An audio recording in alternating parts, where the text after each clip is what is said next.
Look who's here, a guy who definitely deserves a little break. Been on the road way too long, don't you think? It's Steve Evans with us tonight. Thank you, Katie. And folks, this is a nice change of pace for me. A climate-controlled studio, lots of little toys around, and I can run a little smack on Ralph Shaheen without him smacking me back. Oh, yeah, no froggies tonight from us. No, no. We're going to give you all the respect that you deserve. What have we got tonight? You rarely get. We have got a great show. We're going to go to Minneapolis, going to go check out the Monster Truck Challenge. But, Katie, right now, we better get quickly to Minneapolis, where Ralph Shaheen and Mike Galloway are about to come out of their skins over the opening of the '98 Monster Truck season. You'll see what I mean. For the second straight year, TNN is proud to bring you your exciting Friday night racing fix.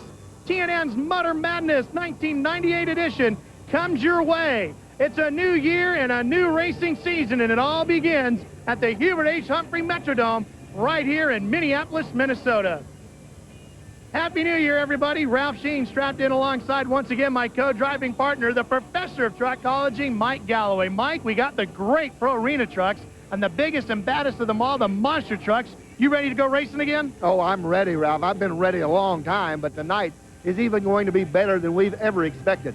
They've added about 50% more horsepower, if you can believe that, in these monster trucks. A lot more air. There's going to be a lot more ground speed. I think driving technique is really going to come into play. This track's fast. These guys are really going to have to study their lesson. And we got some new names in the monster truck division, too. Firestone Wilderness here. Yeah, that's a beautiful truck. A lot of horsepower in it. It's one of Chandler's trucks out of the Bigfoot stable. It'll be fast. I told you Ralph was pumped up. Did you check out the paint job on the new Samson truck? Was that bad? Yeah, boy, Cool. pretty macho.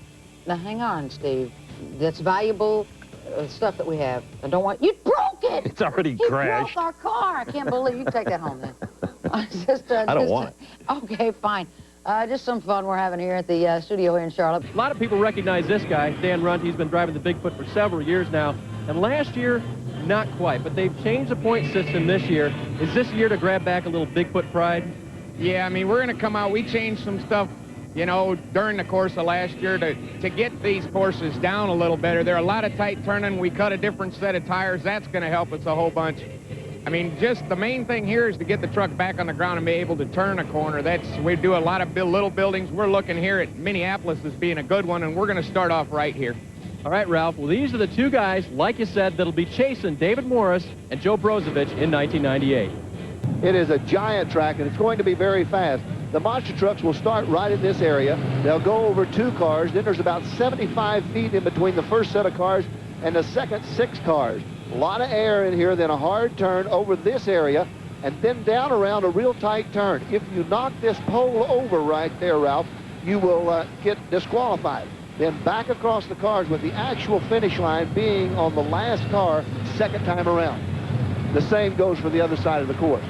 Should be an exciting racetrack. Let's take a look at the matchups and the trucks that are going to be in these fights. The first one, the new beautifully painted Virginia Giant, a 1997 Ford F-250, 429 cubic inches, 1,500 horsepower. This is a monster.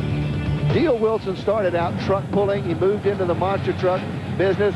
For you old-time drag racers, Ohio George Montgomery still builds the motors for this truck, and they are big horsepower Hemi. They're fast. Absolutely beautiful paint scheme, but Mike, it ain't my favorite. This one is here. How can you argue with this one? The Bulldozer. 97 bow tie, 502 cubic inch engine, 1,200 nostril snorting horsepower coming out of this one. I'm telling you, Ralph, you love this thing. You know, and I'm proud of you. I really am. And you're a stayer. I am not a bandwagon fan. There's no doubt about it. I picked my guy. It's Bulldozer, and I'm going to town with him. And so in this race, you're telling me you like the Bulldozer? Well, I think the Giant is a beautiful truck. I think they have done a masterful job of putting that thing together. The paint scheme is fantastic. I have not seen a monster truck more artistically done paint-wise. It's beautiful. Dale Wilson did that himself. He owns a body shop back in Virginia, and he does the work himself on that truck, and that's why you're seeing such great paint work on it. There he is, strapped inside, but Mike, how do you argue with the horns and the nostrils? Horsepower. It's pretty easy, Ralph. It should be a pretty good matchup. The Bulldozer and the Virginia Giant going at it. That second turn, Mike, I think is the one that's really going to make the difference. I think we're going to see quite a bit of DQs there, because I believe their guys are going to try to cut that pole too tight, catch it with the left rear tire. When it falls over, it's a DQ. There's no discussion on it. The 1998 racing season set to get underway with the Virginia Giant and the Bulldozer kicking it off on TNN. Virginia Giant, a little trouble. Now you got to swing hard and run back. Oh, it's tough making that turn. Look, they're both struggling. It's anybody's race because they're both in trouble, Ralph. No one's got a handle on what's going on. Neil Wilson, it's big time, but now let's see what happens. Is it going to happen? Bulldozer Mike was the first one to the line, but he knocked the pole over. That could be a bit of a penalty. We're going to have to get some kind of a judge's ruling from down on course because these guys have really got a problem. I thought this course was going to be easier than that, Ralph, but they're running way down trying to get enough power on it. This is a biting course. They can't spin the back of it around to bring the truck back, so you're going to have to really go a long ways down the track before you can ever come back and make this turn. And you can be sure that the other competitors all took a look at that first round. They want to see how that pair drove the course, and they're going to have to make some adjustments to their line next when they come up. Yeah, they were lined up like birds on a rail on the other side watching that race, trying to really get a handle on what's going on. I don't think you're going to see people run down as far as Neil Wilson did in that race. I think you'll see a lot of them take the cars less aggressively and try to make a real sharp turn. Well, the next pair, Mike, is really the one that everybody was anticipating anyway. This is Bigfoot going up against Equalizer. There it is, the king of all the monsters for so many years, Bigfoot, the 1997 Ford F-150, 572 cubic inches, 1,400 Bigfoot horsepower. They just put a new motor in that truck Wednesday night. Finished it up, buckled it up, and hauled it up here, and it is going to be big horsepower. Lots of compression. But he has got to go against this truck here, Equalizer, the 97 Chevy S10, 540 cubic inches, 1,400 horsepower coming out of the bow tie as well. And there's probably not anyone better on a course like we're looking at tonight than David Morris. He is a master at the obstacle course. So the champion from 97 sits right there in Equalizer, and the man who thought he would be champion at the end of the season, trying to claim the title here in 98, driving Bigfoot, set to go. Keep your eye on the right-hand side, the Equalizer truck. I think that's the truck that's going to be the big horsepower truck here tonight. He's got a great driving technique. The truck, the rear end's on lock, so he can spin it around a lot quicker. He got a great start to the Equalizer. Morris spins it around. That's a pretty good turn, but here comes Bigfoot. Just right back on the course. It's still anyone. Morris swings wide. Now we're going to go for it. This is going to be very... Well, my vantage point didn't tell me who won, but I saw Morris get up on three wheels. Well, it lived up to its billing. It was a fantastic fight between Bigfoot and the Equalizer. Let's see if we can get the official word from the judges. I think the course is a lot harder than anyone ever anticipated it being. I think that it's just really putting the handful for these drivers.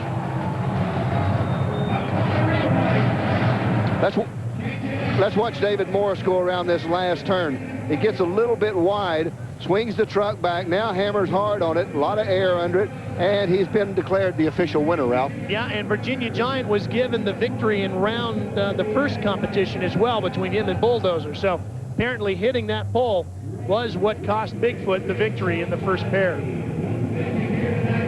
Now the next set is going to be the Executioner, a 1997 Chevy 3500, 572 cubic inch engine and 1,400 horsepower in this one as well. Injected alcohol, blown motor, all the good stuff from the Hall Brothers Racing Camp, and they're going to go up against, well, a legend himself. This truck runs well, should do good on this type of course, a good tight course. I believe these Hall boys can handle the tight course.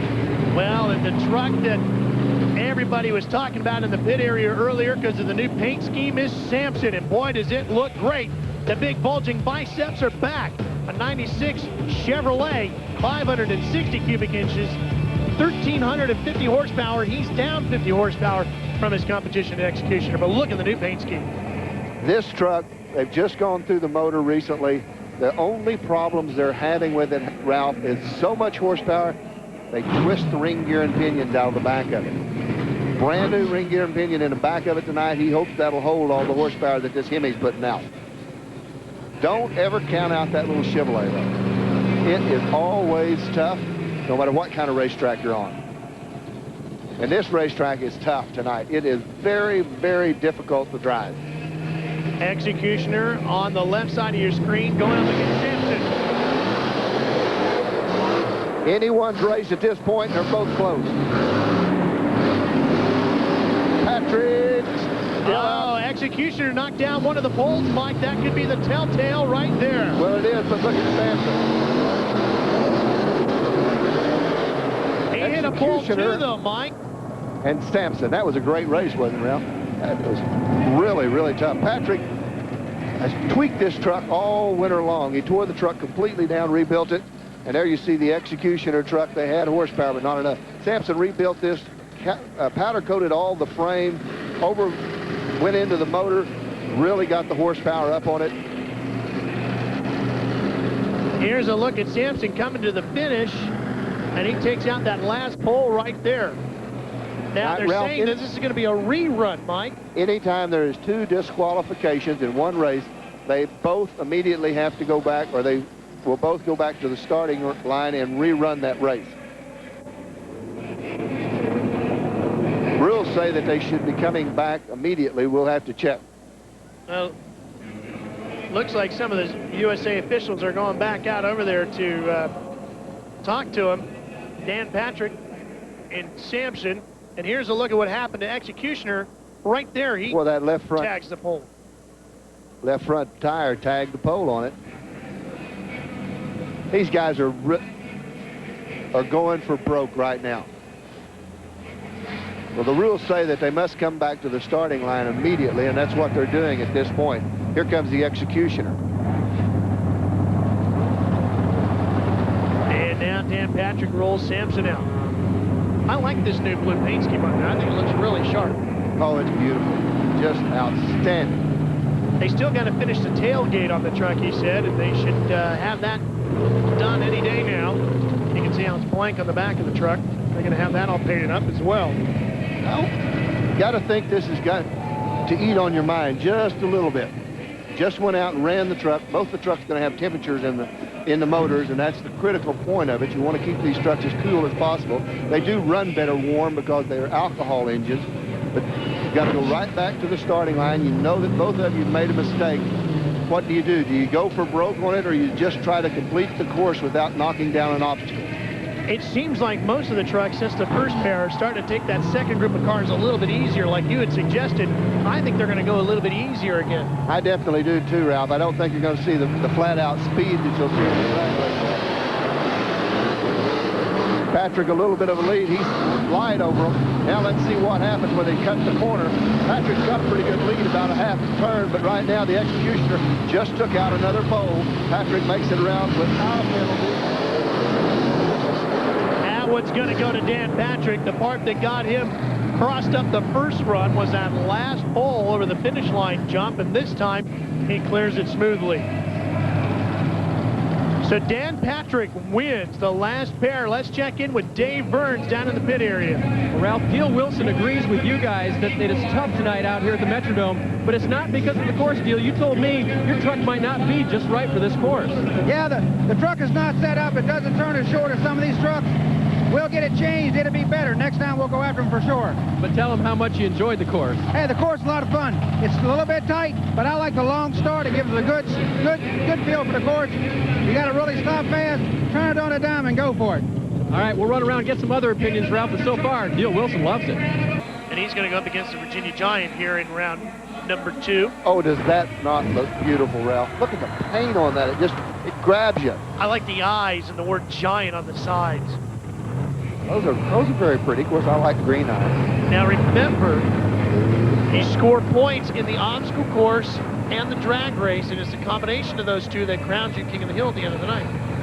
So it's very important not to miss any points. You take those points to the next week and the next week and the next week, and it just accumulating for 1 year from right now. We're going to be back here. Oh, Wilson, hard on it, but look at the equalizer. Now Wilson's coming back. He's going tight. Come on, Neil, get tight. Giant struggling. Oh, but we took one out on the far side, but Wilson missed one of them. I think we're going to see these guys come back and race again. I think that's going to be a double DQ, don't you? I think that they will come back and go at it one more time. Wilson took out, went around the pole at the finish, Let's watch this from the roof cam, Mike. There's a unique shot, if that doesn't make you dizzy. Oh, it does. Got a lead. Now, good turn, but he's going to take this pole out. Right there. Meanwhile, Giant just misses a whole section. Deal misses that pole. All right, now they straighten out. What's going to happen? Double disqualification. They'll come back and go again. Yep, and they'll do it right away, too. So Deal brings the truck back around. The Giant will stage. Doesn't take, and I don't think you'll remember this, but there was a gentleman named Ohio George Montgomery that ran AA supercharged gas cars for quite some time. Had a Mustang back in the 60s that was a very fast car, and he had a Willis coupe. Well, he builds motors for Deal Wilson, Virginia Giant out of Winchester, Virginia. Sampson's going to go up against the Firestone Wilderness. That'll be the other pair. You know, that bye might actually cost Firestone Wilderness in the second round because he hasn't seen the track yet. Hasn't been on the track. You got to know that he's talked to a lot of people. I still think that you're going to look at a situation where you talk all you want to. You don't realize how tight that course is till you get out there on it and actually try to put your truck through it. Absolutely. It's biting so well that you can't spin the truck. You can't kick the back of the truck out. That's where the equalizer has the advantage. He runs a rear end that's not locked, so he can turn loose with one tire and pull with the other tire. That's why he cuts it short. Now he gets off to the side, and that's what he needs to do. He cuts that real tight. Deal can't do it. Takes out a pole and says, "I'm history." This one's going to go to equalizer. This one goes to the equalizer. And only because David Morris lived through the whole thing and knew what the game was all about. Yep. And this is really going to be, I'm telling you, this is really going to be a problem for Firestone Wilderness. Well, see, he comes off over on this side, and he does that intentionally. That lets the truck kick out and get around the track a lot quicker. Now, see, he swings out wide here so he doesn't take that pole out. That lines him up for the finish line, but he has no speed at that point. The truck is almost idling over the cars. That's how tight this course is. Possibly should have stretched it out a little bit. Well, Mike, it's time now for Firestone Wilderness to make its TNN television debut. He's going to go up against Sampson, and you talked about the turning abilities of David Morris's truck, and Sampson has another one of those trucks that has a great ability to turn on a dime. It does. Eric, the young gentleman that drives this Firestone Wilderness truck. No, I'm talking about Sampson. Sampson has the ability to turn on the dime. Dan can get the truck around, but Dan does it by kicking the back end of the truck out. And I don't think that this track or this dirt's going to let you kick the back of the truck out. I think the truck's going to stay down tight. Well, there it is, Firestone Wilderness. And you are on board with Dan Patrick and Sampson. Oh, with sound. Yeah, great audio. Now, they actually have plexiglass underneath where the floorboards would be in a normal truck, so they can actually see. And Dan tells me when he's making the turn, he'll actually look down through the floorboards to see where the pylons are to help try to get his turn as tight as he can. Making sure all the switches are turned on and has set the steering wheel straight. The reason he did that, puts it that way so he knows the tires are straight all the time. Eric Meager in the left lane and Dan Patrick in the right lane. Let's see if experience on this race course pays off for Sampson, or if Eric Meager can make some big noise with the Firestone Wilderness. Patrick off to the side now. Meager way out. He's way back. Overran the course. Oh, and Patrick went right into the cone. Didn't knock it over. And Firestone Wilderness is going to go on. Boy, that's huge, Mike. That is really big. Eric, a great driver, a young, aggressive young man, and boy, did a good job on that. When we see this again, let's watch Patrick. Now we're going over the first set of cars. He'll open up that Hemi. He gets a lot of speed, but now he just kind of eases off of it because he wants to really Watch him turn the wheel hard to the left. He's in second gear. See this light right here? That means it's in second gear at that time. With this left hand over here, he's steering the back of the truck. And he steers it right into the pole. And Patrick is a little disgusted. Off to the side. Now, hard on it. Watch him. He's going to end up right there on that pole. He doesn't knock it over, but how he kept from knocking it over, I'll never know. Real time. Now, see the light? There's only one light on right there. He's in first gear. It's because he's driving it right out. Light right there. Dan's going outside. Probably has to go refuel. You have to leave the building to refuel, and that's why he's headed outside.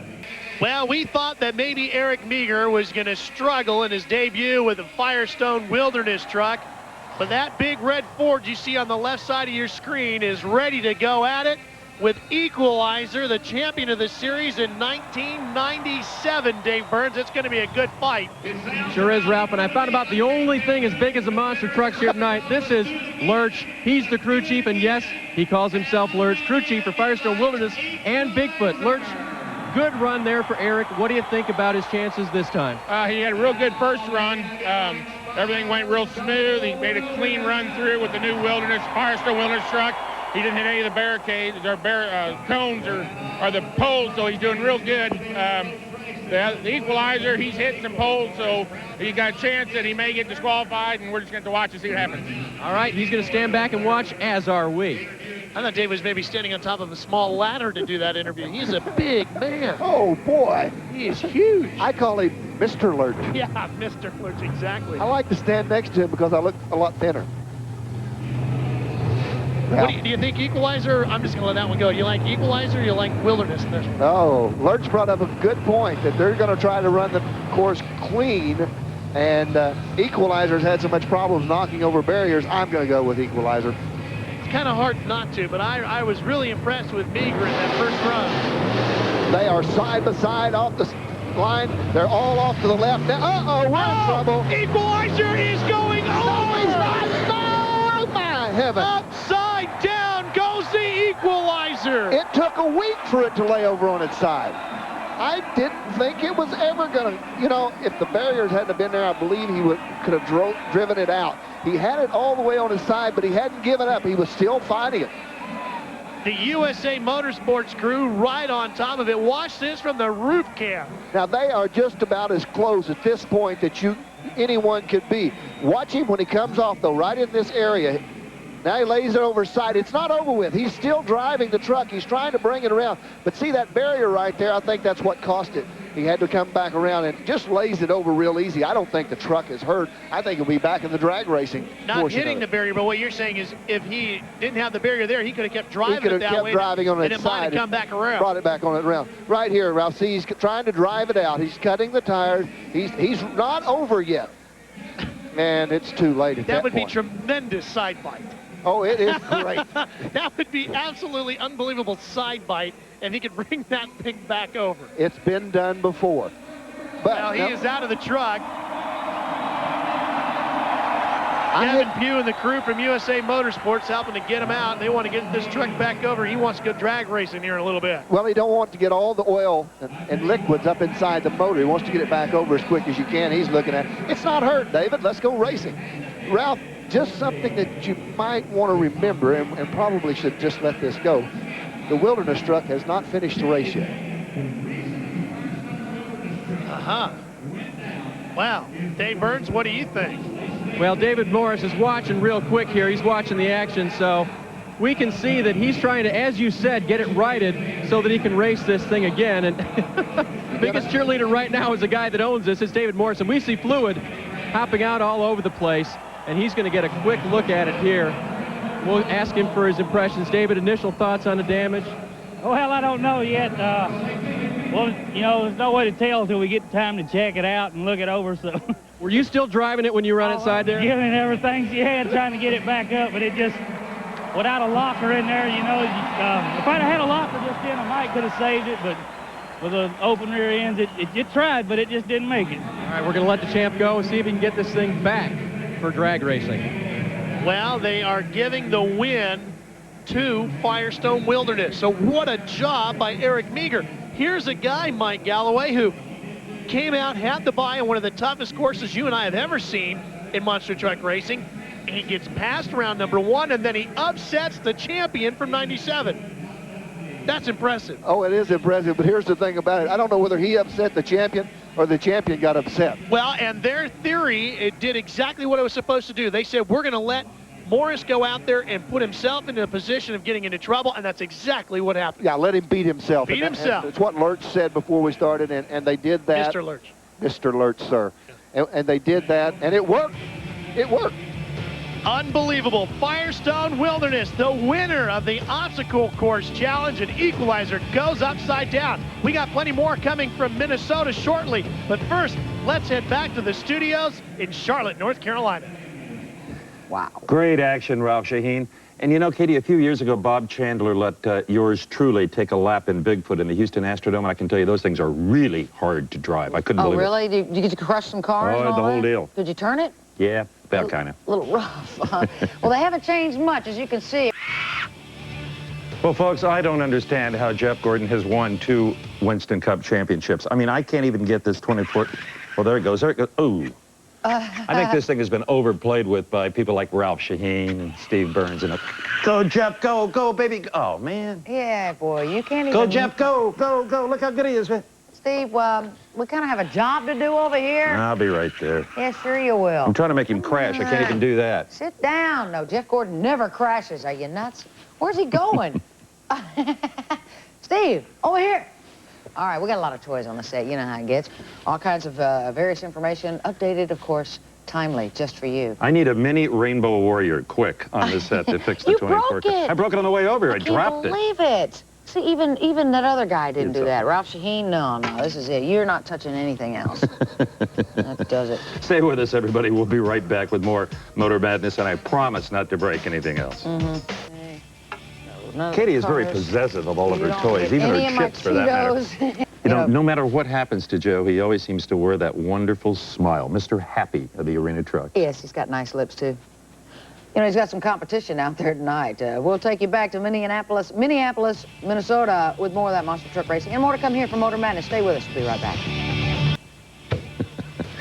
If you're enjoying the monster truck and arena truck racing tonight from Minneapolis, you're going to love next Friday night on Motor Madness. Oh, yeah, Des Moines, Iowa. We're going to go back out there and see some more. These corn-fed brutes are looking to tear up the sod and tear into the competition as they battle to become king of the hill. Hide the women and children and get the dogs off the front porch. I don't care what that announcer says. Don't hide the women and children. Go to Des Moines or watch it here Friday night on Motor Madness. Why would you hide women and children? For the dogs. You'll be back here, too, you know. I will be, and we'll be right back with more action from Minneapolis.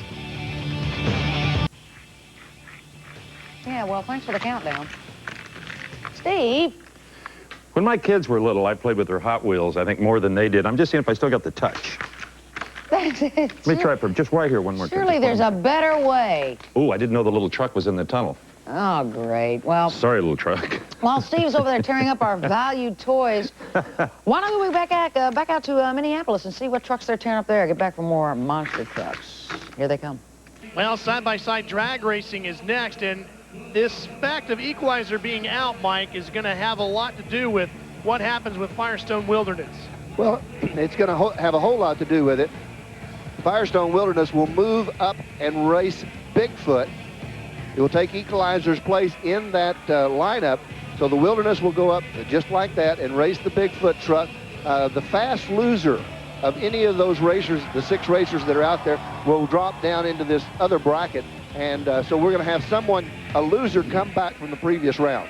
And that could be interesting because you would think, Mike, that maybe that fast loser might come out of that very same race between Bigfoot and Firestone Wilderness. That's exactly what I think. I think one of those trucks will be the fast loser, whichever. Let's check in with Dave Burns. Ralph, David Morris, you described it. We saw it. David, you almost had her saved, but you wrecked it. You put it home for the night. What is the real problem? Why can't you come back? Well, we don't really know how much oil we've lost. Unfortunately, I I got a few other things wrong. I got a shock shaft that's bent. I don't have time to replace it before we go into this round of racing. So I really, you know, I need more time than what I've got to check it out and get it back running. Well, Ralph, it's a long season. Stay tuned for the 97 champ. He'll be back. This is a good opportunity for Bigfoot to make up some points now on Equalizer as far as the chase for the championship. It's also a good opportunity for Firestone Wilderness if he's going to be a player all season to lengthen his lead. I predicted the Firestone Wilderness truck will be a big player all year long. I think you're right. The Virginia Giant, that's the one you're looking at right there. It's going to go up against the Bulldozer. Okay, Ralph, like I didn't know, he's blowing smoke out of the nose. Love that. How do you not like that? The horns are down. Tell me which one you like, just off the top of your head. Okay, I'll go Bulldozer. Wow, look how quick you catch on. Never change. Some things never change.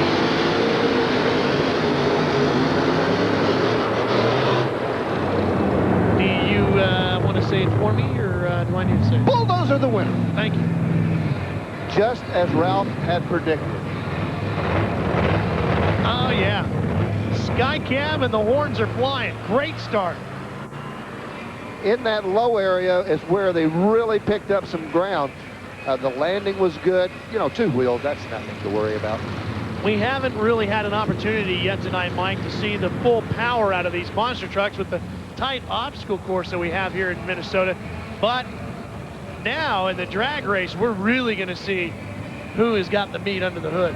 Oh, yeah. Or under the hoof if you're Bulldozer. Split hoof. Here we go.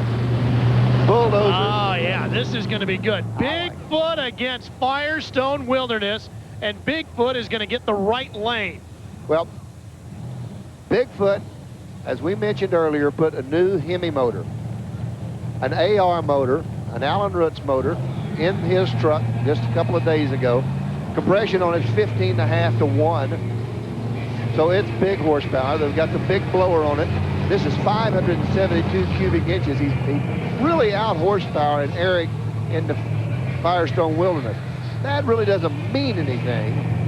You know what I think? No, but I'd like to. I think Bigfoot has got to be annoyed. He went out in the first round of the obstacle course. He saw David Morris put him away. Then he sees the Firestone Wilderness truck, which is for all intents and purposes his teammate, win the obstacle course. This guy was supposed to have won the championship last year, didn't do it. He was supposed to come back here now in 98 in Bigfoot and be the guy to take it all away from David Morris, and he's still struggling. He has got to get assertive here, get aggressive, and get back on top of the game. I think this is a really big moment for the driver of Bigfoot. And I would suspect you're right. Now, the thing about it is, oh no, sound asleep at the starting line. Wow! Eric Meager is setting this one with his name in lights big time. When we look at this on the replay, you're going to see something that's just absolutely unbelievable. Look at the roof cam. Look how far Meager is out at the start. He jumps him probably a truck and a half off the line, and Bigfoot, he smoked him.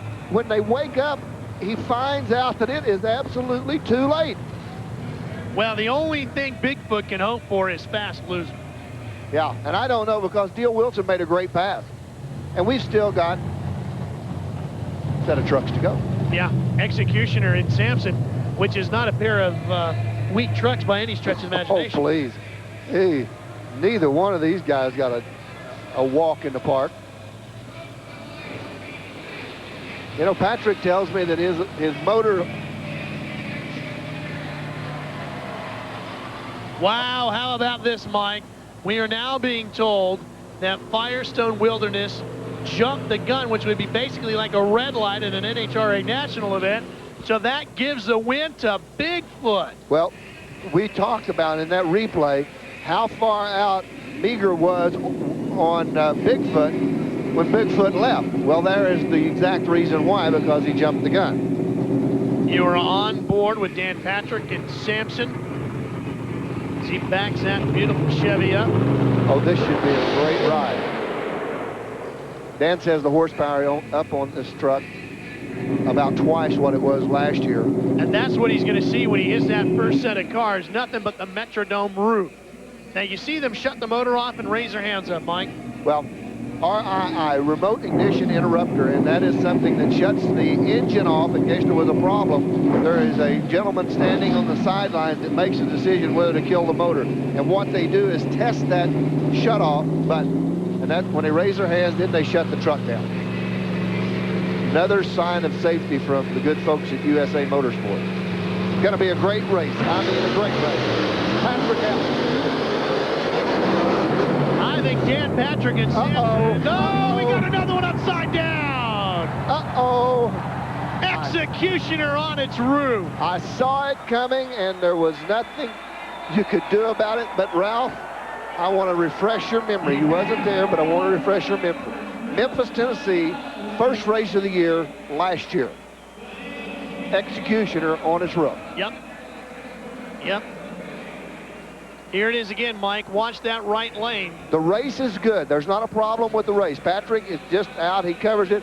He gets off to the side, but he can't stop it. He's out there on the pavement, and it's just as slick as glass. He starts sliding. Then when he gets down here to the turtle shells, the truck rolls over, and there's nothing, absolutely not one thing that can be done about it. Those are the two bumps or set of bumps down there for the Pro Arena truck course, and when he got down there into that, that's what really upset the balance. Well, maybe we could take a look at that just one more time because of the way that went.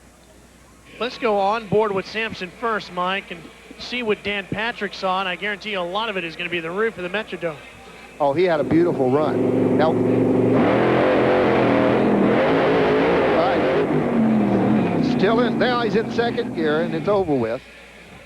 Meanwhile, just off to his right. Yeah, that didn't take long, did it? Executioner was going upside down. There's Dan Patrick walking back after checking to see how his yes, I'd like competitor to do that. was doing. This is going to be great because we're going to take a look one more time at what happened to the Executioner. And I think it'll become very obvious this time around. Now watch when he comes off to the cars. He gets over on this side. There's no dirt over here. And this part of the arena is just the floor is very slick. Well, there's no way of stopping the truck, and then he hits these bumps right in here, and the truck just lays over on its side. Well, Mark Hall is the driver of the Executioner. He is out of the truck, and he is with Dave Burns. And he's been doing this a lot of years, and flipping is something he doesn't ever want to get used to. Mark, what happened at the end of the course? I don't know. I think we had a good run going, and I don't know. I had a good run going, and then when I come off the landed there, I think I got onto the concrete there a little bit, and then I got into the tough truck course, and that just put me over. Anyway, you were driving it obviously there at the end, but they're pretty tough to save when they're that far over. Yeah, we was working at it, but I don't know. I think it was just carrying too much momentum, and then we got on that concrete and started sliding around. So. All right, a quick exit in the side-by-sides for the Executioner. So Mark Hall is done for the night. Executioner knocked out of the competition. We'll be back with more. Can Firestone Wilderness bounce back? We'll find out when we return to the Metrodome in Minneapolis, Minnesota. There's Bigfoot getting set to go in the side-by-side drag race. He's going to go up against Bulldozer. And Mike, I know you give me a hard time about picking on him. As you folks take a look at the graphic here for the brackets, I'm going to point out to you, Mike, that in Kansas City last year and in Denver, Bulldozer went up against Bigfoot in the finals and beat him both times. I know, Ralph. You just shoved the paper in my face and made me look at that. By the way, Executioner will be the fast loser. He'll come back to battle up against Sampson. And Sampson was a drag race winner as well in '97. He won early in the year at Des Moines, so he's a good drag racer. Ralph, this is no bull. Tonight's not the night. Getting in close to the finals of the side-by-side. Bulldozer on your right, Bigfoot on the left.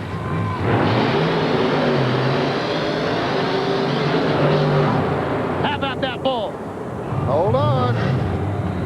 Ralph, this is no bull. Bulldozer won. It's a bull night. Oh, baby. And that's no baloney. Now he's got to do is blow some smoke for me. Oh, please, Ralph. Come on, blow some smoke. Come on, Ralph.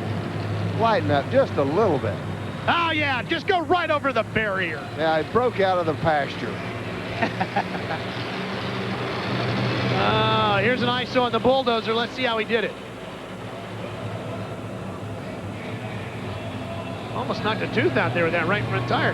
And Mike, that is not a truck with the most horsepower either. No, Dan Runte told me earlier in the day that the truck with the combination of motor in it would either be ultimately fast or just wouldn't run at all. And it wasn't ultimately fast. But the bulldozer was, Ralph. So Sampson now goes up against the fast loser, which is Executioner. And Dave Burns, what's the story on Executioner? I wasn't sure we were going to see him again. That's right, Ralph. We thought he was done for the night, but I just talked to Tim Hall, who is a crew chief and brother of Mark Hall, who's driving tonight, and he said they had no real damage to the truck. They fired it up, it turned over okay, but they did say this. They're not going to run it quite as hard as they normally would because of the rollover. They're hoping Dan Patrick makes a mistake. I would go with that theory in the obstacle course, Mike. But I think here on the side-by-side, you pretty much got to let it all hang out, and I don't foresee Dan Patrick making a mistake, do you? I don't think so this evening. Now, I understand that they don't really have much of a choice because they don't know, really, if they have damaged that Executioner truck until they get it home and take a look at it. Well, you do want to play it safe. It's a long season. Still going to get points for coming back and going to another round. That's right. Still put them finishing a little higher this evening, which will help when the year-on battle. Sampson gets the easy win. Left a little early. Let's see what that ride looked like. Well, that should be fun. Sampson gets the win, and let's see what it looked like from on board. All right, he just put in a new braking system on it, so he cleaned a lot harder. Now, Mike, as you watched Sampson take the win, Sampson and Bulldozer went heads up in the side-by-side competition in Des Moines last year. Sampson was the winner. Now, you know, I was kind of half kidding about Bulldozer chipping a tooth, but from what I understand, Dave, I was maybe right. Well, Ralph, and you're right, and it's good luck for the Dozer to have chipped teeth. The ones that we have on this side of the truck are new. One is from last week, that's about the 5th molar back, and then in the rear there's one hanging down there. That happened tonight. These are both new. His chipped tooth from last year was on the other side, and he's got new dental work over there. So the chipped teeth keep it coming. The Bulldozer keeps winning. Well, can he do it here tonight? We mentioned how he had a couple of wins in the side-by-side last year. Sampson a winner against this very truck. Who's going to get it tonight? Sampson on the right, Bulldozer on the left. The final of the 1998 season opener. The Bulls in trouble with Sampson in the Sampson is the winner here at the Metrodome in Minneapolis in the side-by-side competition. Well, he said he'd up the horsepower about 50%, and he showed it on that pass tonight, Ralph. Now, Mike, he's had a pretty good night as we take a look at the roof cam and get all the way into the semis of the obstacle course, and he is the winner of the side-by-side competition. That is really going to set him up nicely to march towards a championship. Truck launches well, picks the front end up, and it is just beautiful path. It's a great way to debut the new paint scheme on the Sampson truck as you go with it. And Patrick flying into victory here tonight. Doesn't take long, does it? No, it doesn't. And a great job by Dan Patrick and the entire Sampson team as they pick up a win here tonight in the monster truck side by side and as a semi-finalist in the obstacle course, having just been completed here tonight in the Metrodome. And it's been a great night of racing here too, Mike. Oh, outstanding and exciting. Couldn't get any more exciting than this, Ralph. I think it's better than that. Well, let's check in with Dave Burns downstairs, who's standing by with the winner of our monster truck side-by-side racing event, Dan Patrick, the driver of Sampson. And Ralph, it did not come easy for Dan Patrick. He had a hole in his tire earlier. He had to plug that. Then when he sat at the line for the last round, he knew he was going to blow a $1,200 rear end. But I guess ego and pride and points came into play, Dan. You ran it hard. Well, this is a tough place to race. You can't take anything for granted. and when we're trying to accrue points for the end of the year, every round counts. So I knew I might have to sacrifice. It hasn't been an easy night, but we got through it. All right, Dan Patrick, your first monster truck winner in '97. Yeah, he puts away Guy Wood and the driver of Bulldozer to take the side-by-side portion of the night. Here is a look at the monster truck point standings now. Eric Meager, the driver of Firestone Wilderness, who sits second here on the point standings, was the winner of the obstacle course. And Mike, when you take a look at that, how do you think that's going to settle out a little bit as we go towards the next round at Des Moines? I don't think it could come out any closer than it did tonight. No one is a true leader at this point, Ralph. Man, some great action there. And you know what? We're going to continue all this great stuff next Friday right here on Motor Magazine. You're going to join us, aren't you? Oh, absolutely. And tonight, Bigfoot had a case of kind of fallen arches and let Samson drill him. I got a feeling he'll be looking for his revenge in Des Moines next Friday night. And you know, the really cool thing about the first time that you host this show, they're so generous around here, is that you get just lovely parting gifts. Wait a minute. Nobody. This is so neat. I don't think you're supposed to take that. I think Well, that's part Rusty of the Wallace said I could have here. it. No, Rusty Wallace didn't say Well, one of his brothers said I could have I don't think. What's inside? What have you stuffed in there? Mike Wallace said I could No, have Steve. You want to come back next week or not? it. See y'all. I'll be back. Speaking of Des Moines, let's go there now. And Katie, I love that town because it's all about pork, man. I mean, they got pork fritters, pork cutlets, pork on a stick. You can get any bacon-flavored Twinkies. Oh, Ralph gross. Shaheen, Mike Galloway, you getting The your pig in pork him. fix tonight, guys? Steve Evans, the only kind of pork you're going to get here in Des Moines tonight is frozen pork. Watch this. Do you see that? Oh, That is bummer. our breath. Now we are inside the Memorial Auditorium here, but right behind our camera, about 15 feet out, would you say, Mike Galloway? Yeah, snowball fight. They have opened the doors because, of course, we're racing indoors. So we are in the middle of cross-ventilation between these doors and the ones just behind us over there. It is 23 below zero outside, 15 feet away from where we are right now. So as soon as we get done with this on camera, jackets, gloves.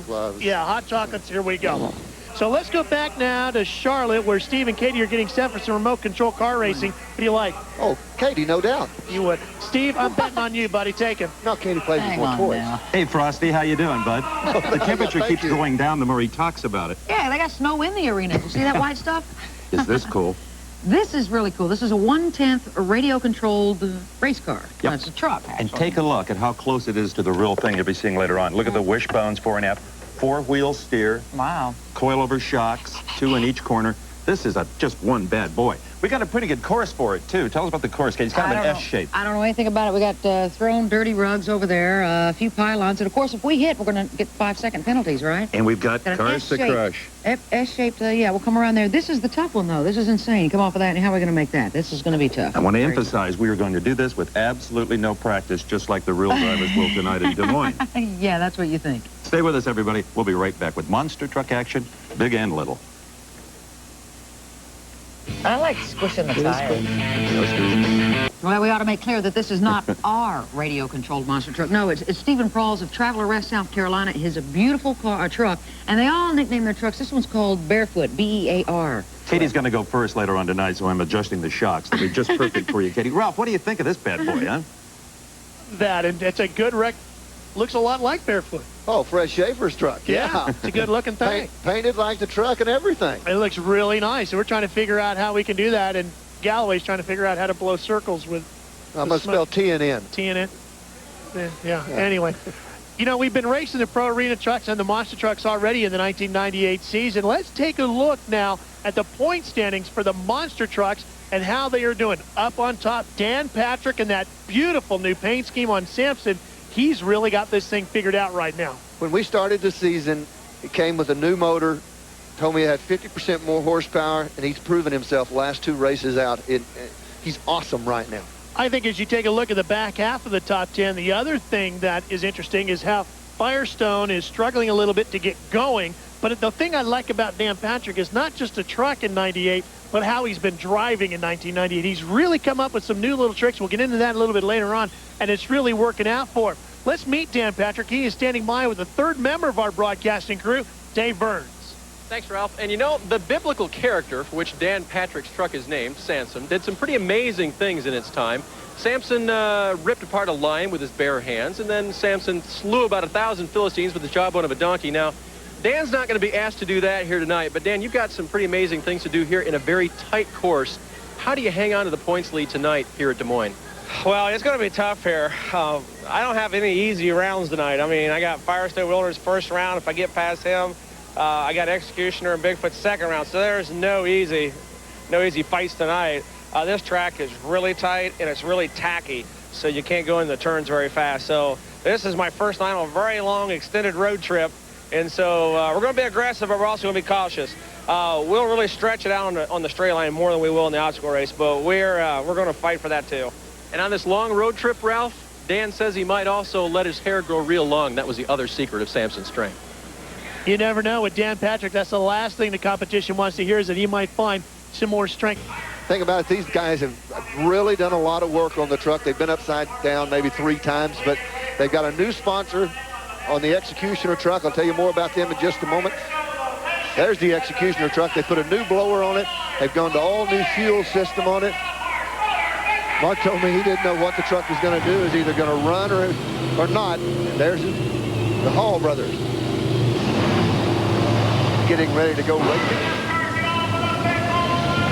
So the first pair here tonight at our monster truck competition getting set to go. Executioner up against Bigfoot. About half the field here tonight, too, Mike, are chassis that Dan Patrick built. Exactly. Including the Bigfoot truck. Don't count the Hall boys out because, hey, like I said, they've done a lot of work on the truck. They've done some changing, blower work, some fuel work. And, big jump. Big jump for Bigfoot over the cars. Uh-oh. They're all over the place. I think Bigfoot might have gotten that one, huh? That's going to be real close. Real close. Bigfoot, we're told, is going to get the win on this one. Mike, he got a tremendous jump. He did. The Hall boys, their consolidated communications truck. There's the consolidated communications truck. Here's the finish on it, off to the side. He got all the tires where they needed to be, but what really hurt this truck was the starting line. Bigfoot out in front of him, maybe a hood link or something like that, but the start, Bigfoot left on that Hall Brothers truck, and when he left, it looked like a rocket leaving over there. Tell you what, it might be cold in here, but the smell of that alcohol helps warm up the system, doesn't it? I love that smell. Firestone Wilderness coming up in the next one, a 97 Ford F-150, 572 cubic inches and 1,400 horsepower. This is pretty much a sister truck to Bigfoot. They change the body. That's exactly what they do. But this Wilderness truck is awesome. There's Patrick. Boy, is that truck getting to be the big dog on the tour this year in a hurry. Dan Patrick and Samson. A 96 Chevy, 560 cubic inches, 1,350 horsepower, a little bit less in the horsepower department. Those big bulging biceps help make up for the difference. Don't believe everything you read. Big blown Hemi in the back of this truck. Look at that. I'm telling you, the guy's got power. Quickly becoming one of the crowd favorites on the tour is the new Samson truck. It is absolutely beautiful, the paint scheme. They're picking the tires up when they clean them off. They're picking the front ends of these trucks up. These trucks weigh 11,000 pounds. They're picking the trucks up probably 3 foot in the front end. On board with Firestone Wilderness as you're going to go riding with them. Eric, are you ready to ride?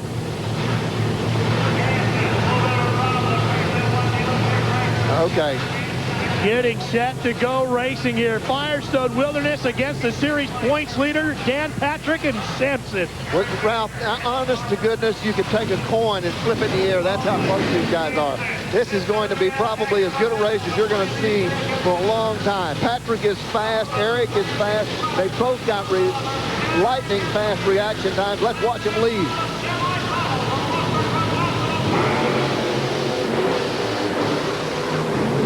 That's from inside the Firestone Wilderness truck.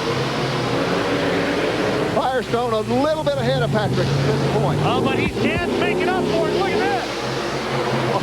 Oh, pull it out. Dan Patrick really made up for the difference, didn't he? Jerked the rabbit out of the hat. Samson credited with the win as you got to look at our suspension cam down underneath. Boy, he really came out of nowhere to make up for the lost time. He was behind, and then right when they went to the finish line, he kicked that Hemi in place, and it went for everything. Look at that beautiful path on that truck. Now watch the suspension on the Firestone Wilderness truck go to work.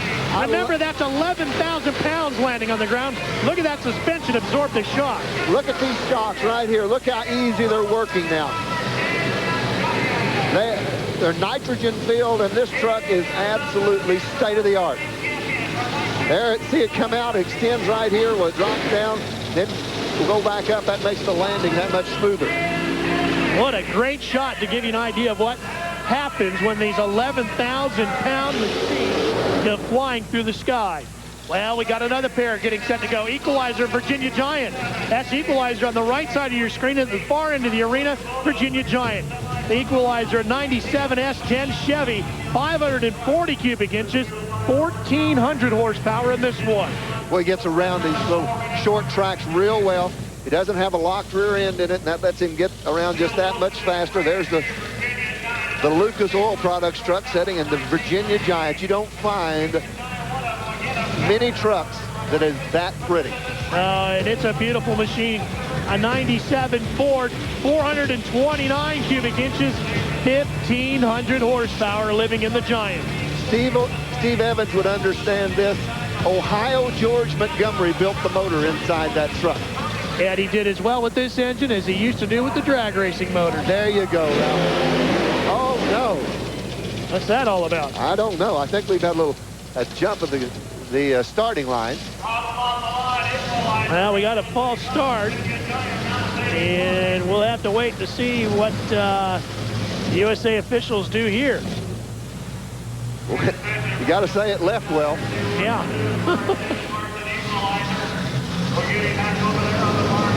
So we'll see if the Equalizer will go back around and restage. I don't think there's a problem with Deal Wilson's truck. I think Deal is just sitting and waiting. Deal Wilson, of course, the driver of the Virginia Giant. Ralph, this isn't going to hurt that truck. These alcohol trucks run better when they're warm. Yeah, the motors are actually very cold and then can actually form frost on the engine. They do form frost on the engine, especially on the top part of the blower. But he's building some heat inside the motor.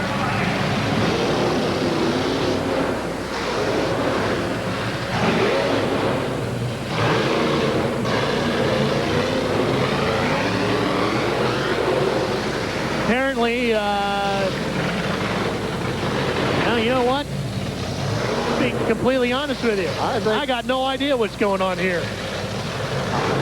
I'm not sure the racers know either. I'm sure they don't, Ralph. These guys are total pros, and I don't think they have any kind of idea. We're going to have to get some kind of an official word from the USA. Well, Equalizer's parking the truck. I'm not sure what that was all about. Maybe it was a false start, and so they're going to credit the victory to Giant? Could that be? If it was a false start, the Giant did what he should do. He ran the course completely. He ran the course. He made a qualifying pass all the way around. Wow. They're going to park these two under the grandstands.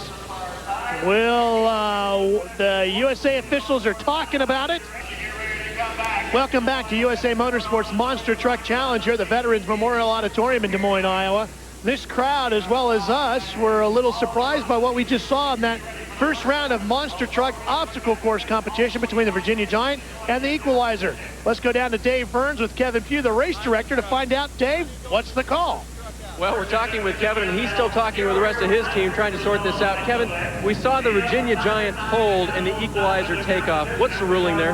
Right now, that is a wave off on the race. There's a meeting taking place with the director of the monster truck competition for the event. Evidently, there's a glare being cast for the lane on the right side, and they are not seeing that light go green. They're making the determination right now as to how those racers are going to be scored and what happens for the rest of the evening. So that will affect, for one, Mark Hall. I believe that was a complaint he had in the Executioner. Is that right? Exactly. It looks like right now it would be the race with the Executioner and the race with the Virginia Giant. They both had trouble with it. Okay, as much testing as you can do ahead of time, guys. Sometimes you just don't know how it's going to turn out, so you go racing. Mike, have you ever seen that before? Never. I've been in a lot of buildings, but I haven't had that problem. And it has to do with something under the lighting in the ceiling and maybe with the placement of the start light. Bigfoot, Sampson, and Equalizer all moved on. Bulldozer had a bye out of the first round. So the Virginia Giant Equalizer question came up, Mike, and as to who was going to get the win there in that round. And let's check in with Dave Burns. Dave, can you explain to us what happened there? Yeah, Ralph, we've got the whole scoop on both the Executioner, driven by Mark Hall on my right, and the Virginia Giant, driven by Deal Wilson. Mark could not even see where the light was to know when to go off, and Deal was not ready to go. So it's been kind of a confusing night here. Both of them are going to move on to the drags here pretty quick. And so as we look forward to that, Mark, I just want to know, how is the track for getting a bite for drag racing tonight? Well, I think for that it's going to be excellent, you know, and now maybe we're all on the same page, and I think we got something for them. We'll see what we can do. Okay, Deal, and for you, horsepower, do you have enough tonight to really be good in the next event, which is going to be following the obstacle course here at the drags? Trust me, we're going to be ready, and we'll be there. Okay, guys, it was kind of a raw deal for them, but hey, they're competitors. They're going to be out here to run in the straight lines. Dave, any idea what they're going to do to fix the problem so when they go to the drag racing, everybody will be able to see the lights? Well, the biggest thing is now, guys, that they've had one opportunity to be on the track, so they know where everything is. They have a much clearer look at what it looks like down here, because there's a lot of distractions behind them in their line of sight. Okay, Dave, thank you. All right, well, we're ready to go now with the obstacle course. Second round, Bigfoot and Sampson. Eric Tack behind the wheel of Bigfoot. His first appearance with Bigfoot on Motor Madness. And Dan Patrick, the man who leads the point standing.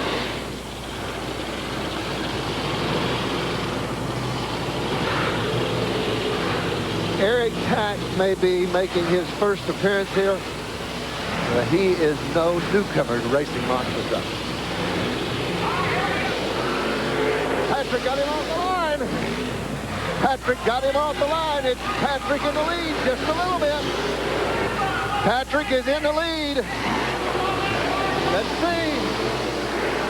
Oh, Patrick took it home, but I saw big-time sparks come out of underneath Sampson's truck. He kicked the drive shaft out of it. The drive shaft right out of the bottom of Sampson. He sure did. Kicked the drive shaft out of the back of it. He got the win, though.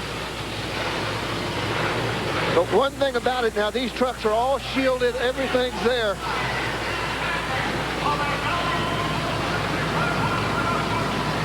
Look right in here. He sheared the back drive shaft out of it. Right there. That's the drive shaft. Hanging down right in this area. And it's all shielded. All this around it is shields that keep that drive shaft from coming out and going to the ground. There he is trying to back it up. That's where safety counts, and look at everything there. But right here, Ralph, that should have a U-joint in it, and it's gone. Well, Patrick said he was going to try to hold back. Typical racer. I'm not going to run it all that hard tonight. I've got a long road trip ahead, and he goes out and hammers it. And here comes the bulldozer. Oh, you're happy, I know. Absolutely. Well, Dave, what's up with Bulldozer? Well, Ralph, your very favorite monster truck has had problems with its dental work earlier this year, you might remember. They were chipping teeth every time he ran out, and the biggest problem was that the teeth were too far down close to the tire. So what they've done is they've given him a little dental work, shaved the teeth back, and now there's more room for the tires to clear. There should be no more chipping on the Bulldozer. And plenty of smoke coming out of the snout of that sucker right there, huh? Well, something's coming out of the snout of this sucker, too. All right, okay, let's just get it over with. You like the Bulldozer? I love the Bulldozer. My buddy Guy Wood with the Bulldozer. I love the effect of the smoke and the horns and the whole deal. Equalizers, my man. David Morris, pretty stout. Pretty stout. The Lucas Oil Equalizer will have steak for dinner.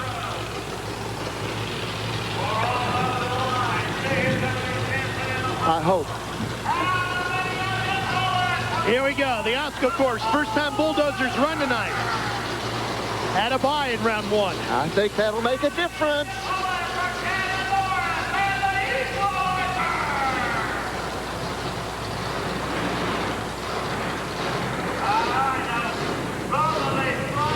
Staging the equalizer, getting him set.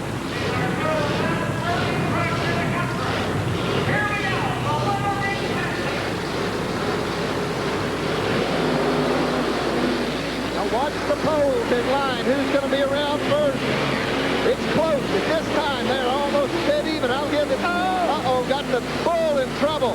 The bull is in trouble. Kicks the back of the bull out. Morris kicks his sideways. Everybody struggled on that one. We got a parking lot for monster trucks. Well, they were all over the course except where they should be. David Morris looks like he has maybe broken a shock over on the right-hand side. Let's take a look at where Bulldozer got in trouble first, Mike. Well, this tire in the hole, and that really puts him into some trouble when he comes out in this area. Then he can't get it. Equalizer given the win, but Morris has got problems too. He may have a little bit of a shock problem. If it may, also, I think they can fix it if it is. Right now, he's got steering problems. See the way the truck's set up? Yeah. He's got big steering problems. How can you not like that truck? Dave Burns, we've got Bulldozer and Bigfoot coming back for the battle of the losers. Well, and that is because the winners had problems. Now, the hard thing was that Dan Patrick obviously broke. We saw the drive shaft down, but David Morris, you didn't really break. We thought you did, but you just had something stick? Yeah, you know, it's so cold up here. I had a solenoid stick on my rear steer, which, you know, that's to be expected in these temperatures, but really, you know, I think they should have gave me just a chance because it's fixed now, and they're ready for the finals, and I'm not there. But, you know, that's a tough breaks in racing, and you just got to go on and try again another day. But we got to thank all of our people that help us anyway. You know, Lucas Oil Products, they're behind us 100%, so they're the people that keeps us going. Well, and that's what happened, guys. The USA Motorsports officials had to make a split-second decision, and since David Morris and Sampson appeared broken, they're putting the losers into the final now to fight it out. Folks, if you're just tuning in and you can see the smoke coming out of David Morris and Dave Burns' mouth there, we are inside the Veterans Auditorium here. It is 23 degrees below zero outside, and all the doors are open here because we're racing inside. We got to vent the place out. So it's every bit of that in here. And what's happening, Ralph, they've opened the doors on the north and south side, and the breeze is going right through. Bigfoot got it up in the air. He's in the lead. Let's see if Bigfoot has really got it covered at this time. Eric's doing a great job with it. Eric handles it, and he handles it well. He sure did. Boy, he looked pretty in that pass. That is the best we've seen Bigfoot run in a while here, hasn't it? That Eric is a good driver. And Bulldozer, which was a strong competitor in Minneapolis, struggling here tonight.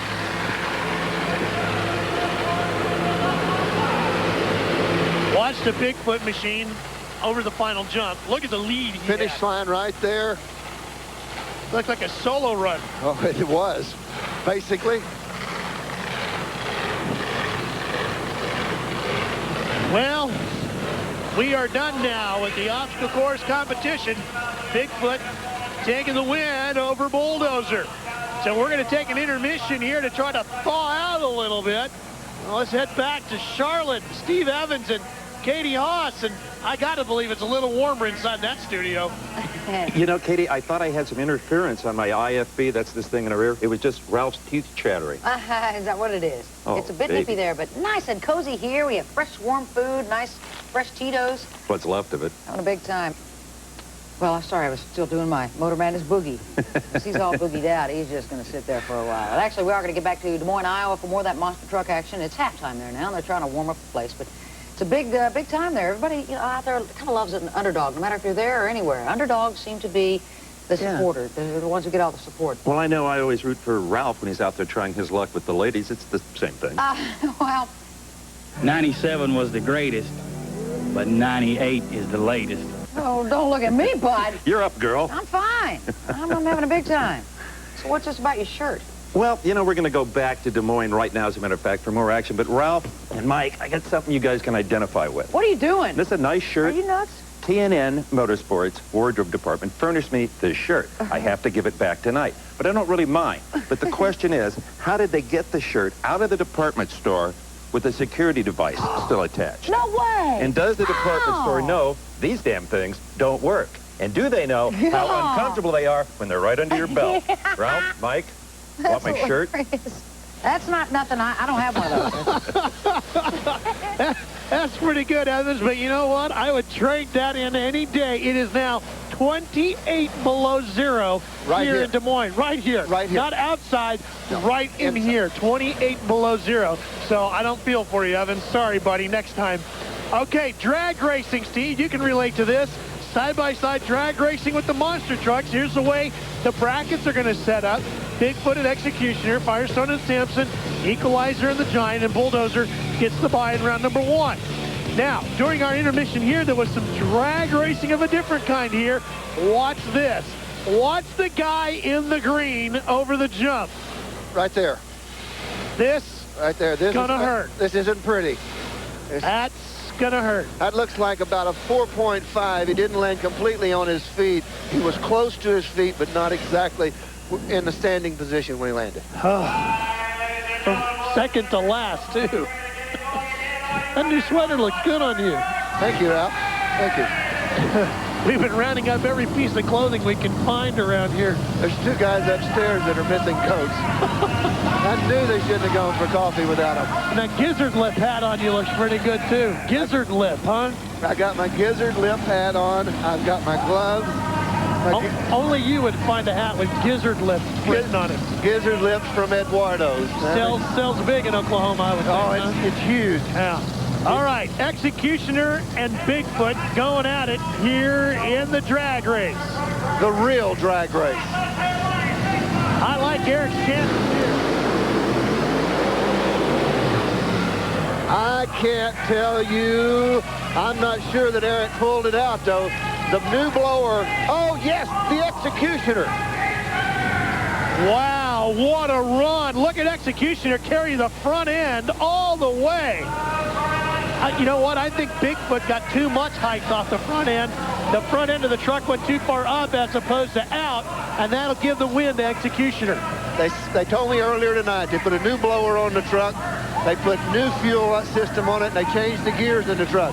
It was either going to run or it wasn't going to fall on its face. Well, it ran, and it ran well. Now keep the blanket for yourself, Ralph. You're younger. You've got a lot longer to live than I have. Easy, Consolidated Communications, new sponsorship on the Executioner. You're young. Don't say I didn't offer it there, Dad. You're young, and I want you to stay, you know, mobile in that. You're just too old. You don't feel it already anyway, is what you're trying to tell me. I'm history. I am history. Well, Firestone Wilderness now will come out. As they back the Executioner up, this good-looking truck, which we have an onboard camera on, is going to go up against the Bulldozer. Now, Bulldozer was supposed to have a bye in this round. But because of the damage, I think, to some of the other trucks, Mike, I think Bulldozer is going to go on in this round. Moves in. Well, Bulldozer did really well in the drag race in Minnesota. Did excellent. But they have put the quick tune to the Firestone truck.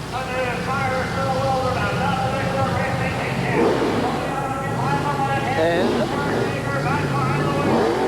I saw them leave with this truck earlier when they were just testing the track. Track held together, front end come up about 2 foot. They backed off and settled it. Tonight, in this drag race, what they'll do is when they mash the throttle, the front end comes up, they won't back. I mean, they're going to stay in the throttle, try to carry the front tires to the first set of cars. That way you don't have to lose the momentum going up the hill. You've already got the front end in the air, you just hit with the back and go on. That Firestone Wilderness is absolutely a beautiful truck. Sure is. Brand new here in 1998.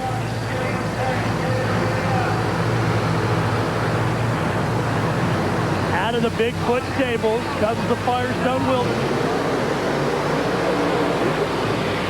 Well, Bulldozer made a run at it, but I think Firestone Wilderness is going to get the win.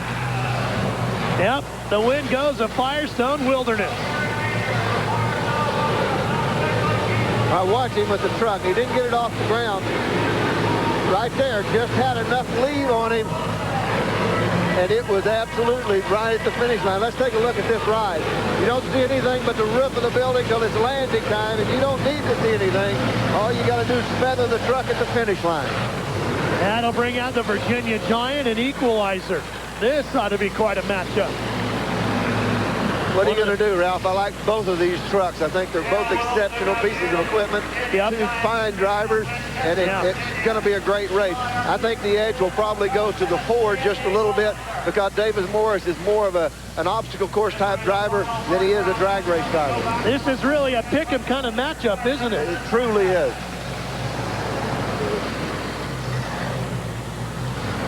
I love that paint scheme on that Virginia Giant.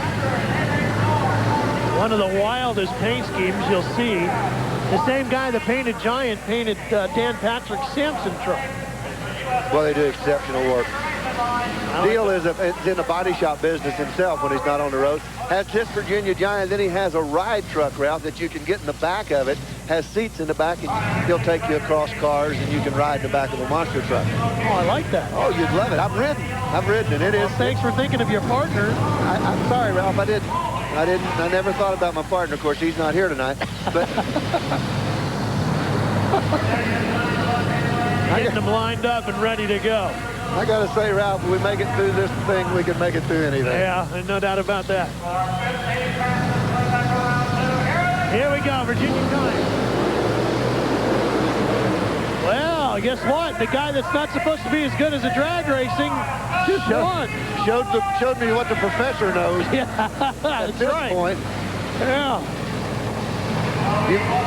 Equalizer getting the win. Looked like Virginia Giant might have moved first, but Equalizer got him. I'm going to have to claim brain freeze. Not brain lock, but freeze. No argument here. No, the Equalizer will move on to the next round, as did Firestone Wilderness. We'll be back to see how they can finish off the drag racing competition.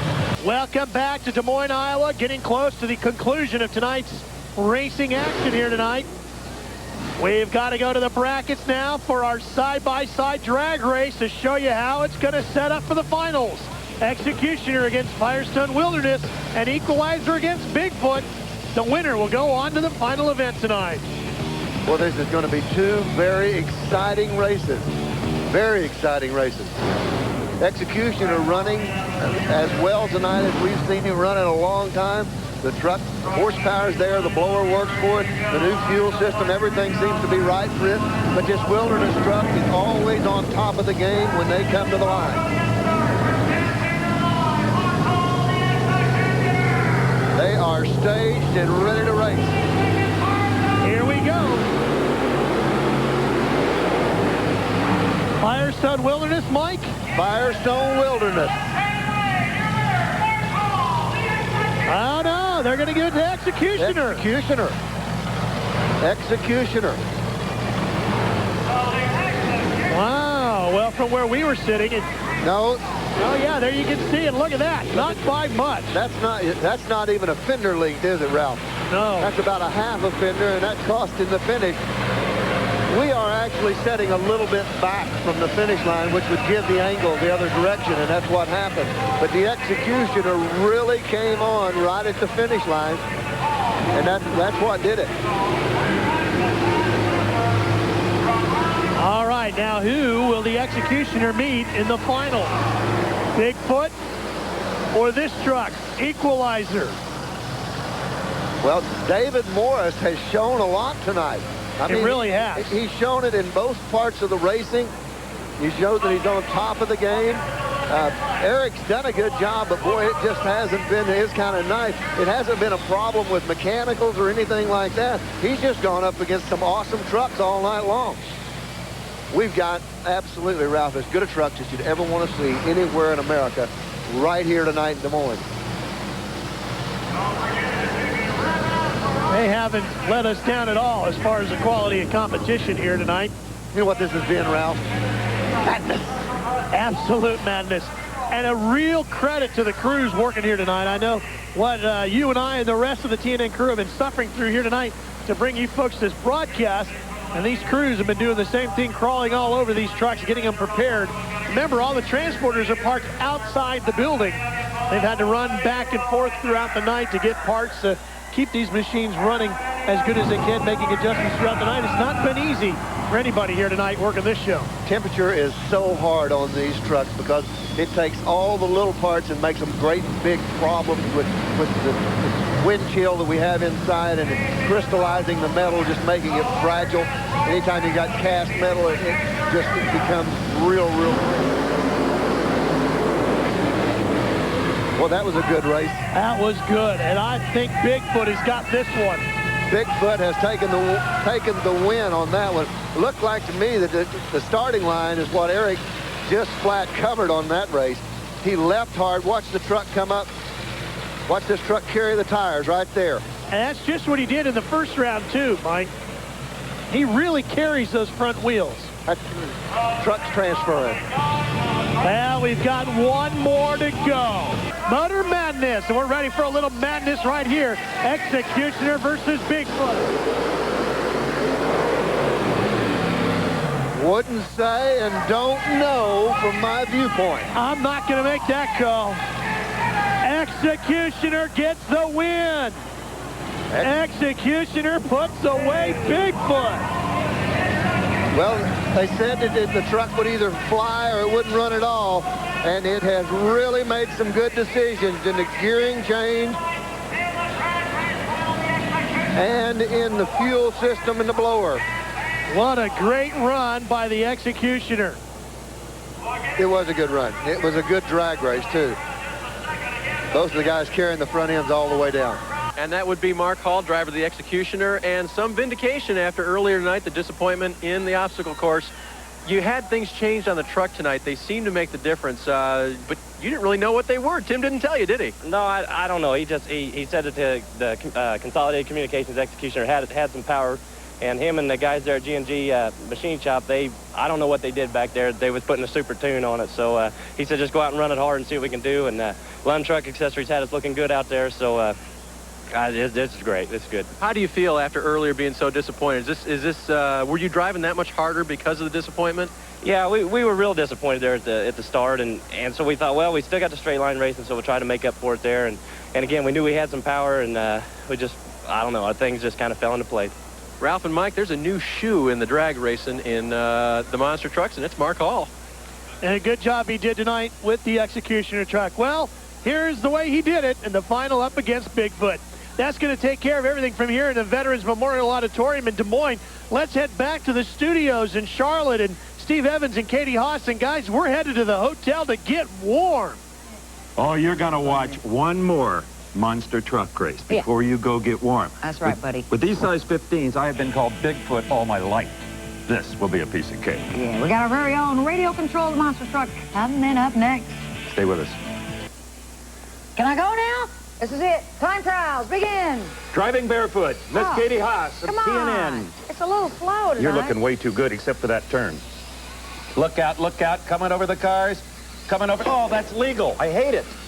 Okay, come back here. Wait, come back, this little way, car. this way. You're trying to run the batteries down before I get a shot. Here goes. Over the one more ramp. Come on. Oh, I like. Whoa, Katie. Come on, barefoot. Okay, we're going to do this one again. She's been disqualified. Stay with us, folks, when we come back. I'll go over backwards. Yeah, that's it. Hey! Give me that. No. Here's the man. You ready? What's the time to be? 28 something. It took me 28 seconds to get around this measly track with this lovely truck. Steve's taking this very seriously, as you can see. Sometimes you got to go slow to go fast. You got an S-curve here now. Oh, you're really being way too careful. At least mine was exciting. What, you ain't seen nothing yet. We got some big excitement. I'm going to get behind it where I can drive it. TNN's Motor Madness. A 5-point penalty. Cedar! 10-point penalty. He touched it. Go, baby, go. No way. All right. No way. There's no way.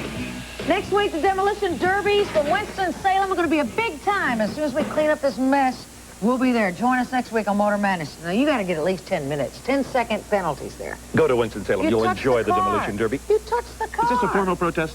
I think so, yeah. What do You I win. Do I got to pay? You win. I'm not going to fight with you. You win. But I do like the little truck. Where'd it go? We're done. The Tacoma Dome in Tacoma, Washington. We're just south of Seattle for USA Motorsports Monster Truck Challenge, the third race of the 1998 Monster Truck Pro Arena Truck season. Hi, everybody. Ralph Shaheen along with Professor of Truckology Mike Galloway, and for the first time in our Motor Madness broadcast booth, the American Dream, Dusty Rhodes. Good to have you here with us tonight. Well, we have got, as I said, monster trucks and pro arena trucks. And, Professor, we have got, A, really wild racetrack here tonight. B, some names that are missing. This is going to make for an interesting mix when it comes to the championship. Top 3 racers in America aren't here tonight, Ralph. This track can make the difference. It's long, it's treacherous, it's a driver's track. Probably the most difficult track we have had since we started doing this, and it's really, really going to be tough. The people that are here are going to make up magic points. It's going to really mean a lot right at the end. And Dream, one thing you know all about is championships, and these guys can have an opportunity to maybe make up some ground. Let me tell you what, guys, this is madness. When you miss the big ones like this, you might fall behind. Opportunity knocking for somebody to take another step just a little bit closer to that championship title, and that's what it's all about. That's a big point, and it is going to be an interesting night here as far as fighting for those championships. Well, let's find out what the story is in the monster truck section of our program tonight. Here's Dave Burns. The story, Ralph, is right behind me. 2 30-yard dumpsters turned over and covered with dirt. They make the largest obstacles that these drivers are ever going to see all season long. And last night in a preliminary run, Eric Tack, driving the Bigfoot, was the best of all the monster trucks. Now, Eric, how do you guys take these big mounds on either end of the track? Actually, I mean, these big dumpsters here create a problem because, I mean, we have a 90-degree turn when we get off them, and they're really tight up on top, but you really don't need the horsepower. You just got to get over them, make the nice tight turn. And a monster truck, Ralph, is about 12 feet wide. These dumpsters make up about 13 feet, just 6 inches on either side. Not a lot of room for mistakes. You're right, and that's an awfully big truck to have a problem with. You know, Ralph, last time we saw this Executioner truck run, they built new blower on it. They put a new fuel system on it. They got a new sponsor on the side of it. Truck ran well up in Des Moines, Iowa. It was cold there. It's not as cold here. This may be a Bigfoot kind of course, but this is a driving course. You've got to watch what you're doing. Not a big horsepower course, a driving course. Well, but I think one of the things based off of that, Mike, is how good Eric has become driving that Bigfoot truck. Well, this isn't his first year. This guy's campaigned this truck for about 5 years. He's really, really accurate with it. He handles the truck well. He has a lot of confidence in the truck and in his own ability. Professor Galloway, how important is the get-go to start, to get off quick? In this particular race, that's the only place that acceleration is very important. From the starting line, after that, it's a driver's course. You got to get around the course as quickly as you can. You need to leave hard. You would like to have about a truck length the time you get to the mountain. Boy, Bigfoot with a good jump. Here's that tricky mountain. Right now, Bigfoot's got a lead. He's over the first set of mountains. Oh, Mark almost went off the side with that Executioner truck, but he went ahead and drove through it. Bigfoot still out in the lead. He's hard on the baggers, bringing it around. He just about got this one in the bag if he doesn't make any kind of a mistake. Uh-oh, we're in trouble. Big problems for the Executioner. We got trouble down here, guys. Look at this. We thought this was going to happen, and what has happened, Ralph, this thing is only 6 inches, as Dave Burns mentioned earlier, on either side of it. Mark misjudged it just a little bit. The truck looks like it's hung up. There's one of the big steel rollers that is on the bottom side of that is probably stuck up underneath that front end, and that's keeping it from rolling backwards. They're going to have to bring the big John Deere loader out, looks like, to try to move the Executioner around. I don't think it hurt the truck at all. I think the truck's probably all right. I just think it's hung up a little bit. Let's look at this again. We've got a replay of this. Now watch what happens. He drifts the truck coming out of it. He drifts it too far to the right, kicks that tire, lifts up off the ground, he hits something, and he's way off balance. Now, he cannot see anything but the top of the roof at that point, so he doesn't know how much trouble he's in until the truck lays over on its side. Yeah, let me ask you another question. He almost lost it on his first jump. You know, opportunity right there to lose it down here and come down here and lose it. I guarantee you, this got to be a big disappointment for him to pull this far and something like this happen. Well, it is, but he's still going to come back in the straight line side to side, and he'll be competitive in that. There you go. He's going to need all the help he can get, though, isn't it? They got to get him off of this first. Yeah, that's right, and Mark Hall is still in the cockpit of the Executioner. Tim Hall, his brother, is a crew chief.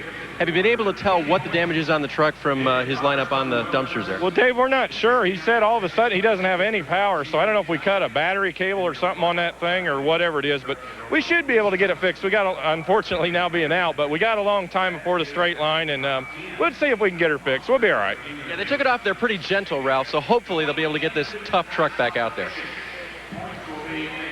Here is our next matchup. It's going to be the Wild Thing against Dragon Slayer, a 96 Chevy, 472 cubic inch engine, 1,200 horsepower in the Wild Thing, more of the old style truck. Dragon Slayer, we've seen it before, but not with this paint scheme. It's a 96 Chevy S10, 525 cubic inch Donovan, 1,600 big Dragon slaying horsepower into the belly of this one. That truck, Mike, the more traditional new style. Here's the old style here with Wild Thing. When I talked about, you talk about old style, Ralph, this is a leaf spring. Now this is a shock truck. There's no springs on this truck at all. It's all hydraulic shock. And the softness of the ride. This truck has leaf springs like the rear end of most older automobiles, and they will not respond quite as quickly. Here's what I'm talking about. The leaf springs right in this area. Wow, that's good. They don't have the responsiveness that these shocks do. That's good drawing, I'm telling you. You got all the... You'll see. Look at Dragon Slayer take off. Boy, it really gets a good bite. Well, Wild Thing's having some problems down here on this end. Having problems getting over the dumpster. Here again, watch this truck when it comes over the jump. It won't land quite as good as the other trucks do. See how it bounces? Moves around out there, Ralph. Now, Dragon Slayer's going ahead and attacking this course out here. He's bringing the madness to it. Now, watch this thing right here. Well, baby. Dragon Slayer victory. That truck sets down on the ground and settles in better. You can steer it. You can stop it. It's just a whole lot better. The Dragon Slayer will move on. He'll match up against Bigfoot in the next round. Let's take a look at the finish here with Dragon Slayer, and you'll see how much better this truck handles. Kicks the back of the truck around. Very important. Just a good strong run to the cars and up and over. And see how that truck settles in, how it lands real smooth. That's what you want. Professor Galloway, is them hydraulics very important to kicking that truck in the back around like that on all of them? Right. You got front and rear steering. Now, there was some heavy-duty sparks coming out of the front of that truck. What I would imagine that is there's a brake caliper hooked to the input shaft on the front end, and it's shielded. I hope that disc brake got up against one of the shields, and that's what's causing the sparks to come out of it. Well, if you think Dragon Slayer is a pretty truck, wait till you see one of the ones in our next round. This is going to be the Virginia Giant going up against the Blue Max. Now, the Giant, 1997 Ford F-250, 429 cubic inch engine, 1,500 horsepower. Blue Max, first time we've seen this truck on TNN's Motor Madness, a 98 Chevy S10, 476 cubic inches, 1,200 horsepower. I tell you something, guys, the Virginia Giants got probably one of the prettiest impellic paint schemes I have ever seen, drilling this 17,000 people right here in attendance tonight. Plus, what a madness we got going, guys. And Professor Galloway, yeah. I'm telling you what, I'm waiting on Firestone to come out here. I'm telling you. Right after this. All right. Chucky B, or Chuck B, the gentleman that put the paint on this. He also put the paint on Samson. Chuck B is quite a graphic artist, as we can all tell. I saw Delilah put the paint on Samson. That's what I thought. You crazy, man. That was close, but not exactly. She put the pain in Samson, not the paint. Well, the Giant's going to try to put the pain in Blue Max here tonight. Oh, Dale's in a little bit of trouble. He let off way too soon. The truck had no power on that end. We got problems also down on the other end with the Blue Max. They both had problems over those big hills. Right now, Virginia Giant's got a control of this thing. The Max is all over the course to where he should be. Oh, Giant just standing up on the nose. Oh, and now he's all over the course. He's out on the other side. It was a win, but it wasn't pretty for the Virginia Giant. That's okay. It still counts. I tell you what, guys, that wasn't pretty, but there's look at that. There's glass and everything over there. I mean, just fenders laying out everywhere. That was wild, guys. Well, we're being told Blue Max got the win there. Wow. Mike. Boy,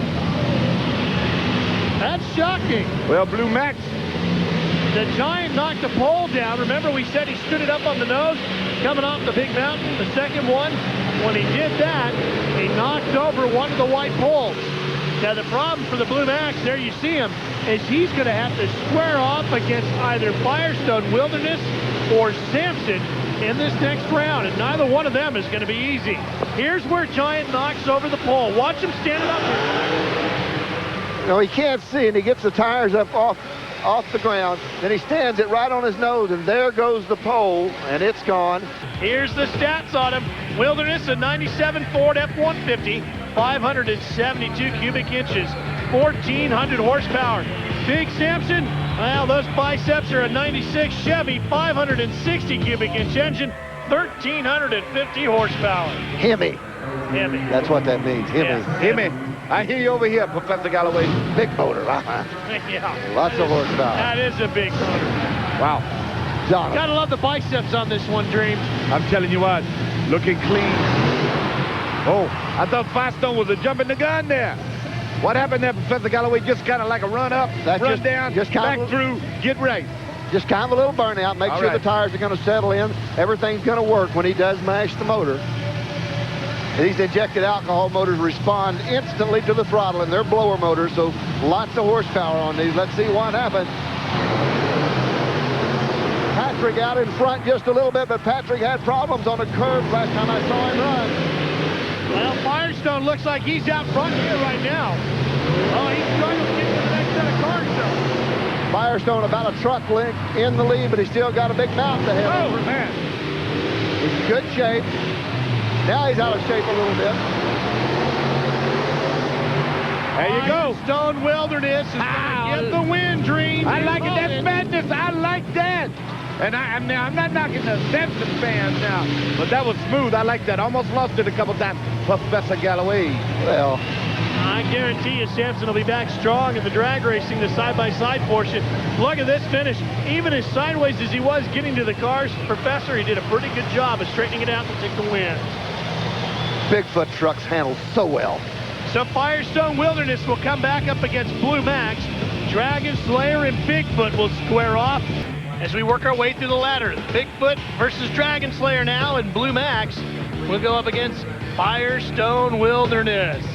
You got to think, Ralph, that the Fords may be favored in both of those races. They've got quite a bit more experience in the indoor racing of the facilities like we're running here tonight. You got to look for maybe a Bigfoot and a Wilderness shootout at the finish, and boy, no one would love that any more than Dusty. That's right, and we've got the onboard camera with Bigfoot, who's going up against Dragon Slayer here in the first pairing. Have you ever driven one of these, Ralph? No, I haven't. They are a hoot. You're talking to big-time players in athletic sporting contests. When you talk about Bigfoot, you talk about a big player. You talk about a major player in a major game. And this is what it is all about right here in this sold-out arena, right here on Motor Madness. Put about a half a truck out in the lead. Good start for both trucks. Dragon Slayer right on top of him. Maybe a little lead on the Dragon Slayer's part. Foot will make that up right now. No, he's behind. Bigfoot is behind at this point. He really needs to stand on that blown Ford in a hurry. Now, Mike. He is moving. Here he comes. Here he comes. Come on, Foot. Bigfoot's going to the final. Whoa, watch out down there. Somebody move. Oh. Slayer almost off into our camera down there. That was a nice run, guys. I tell you, man, you can feel it in here.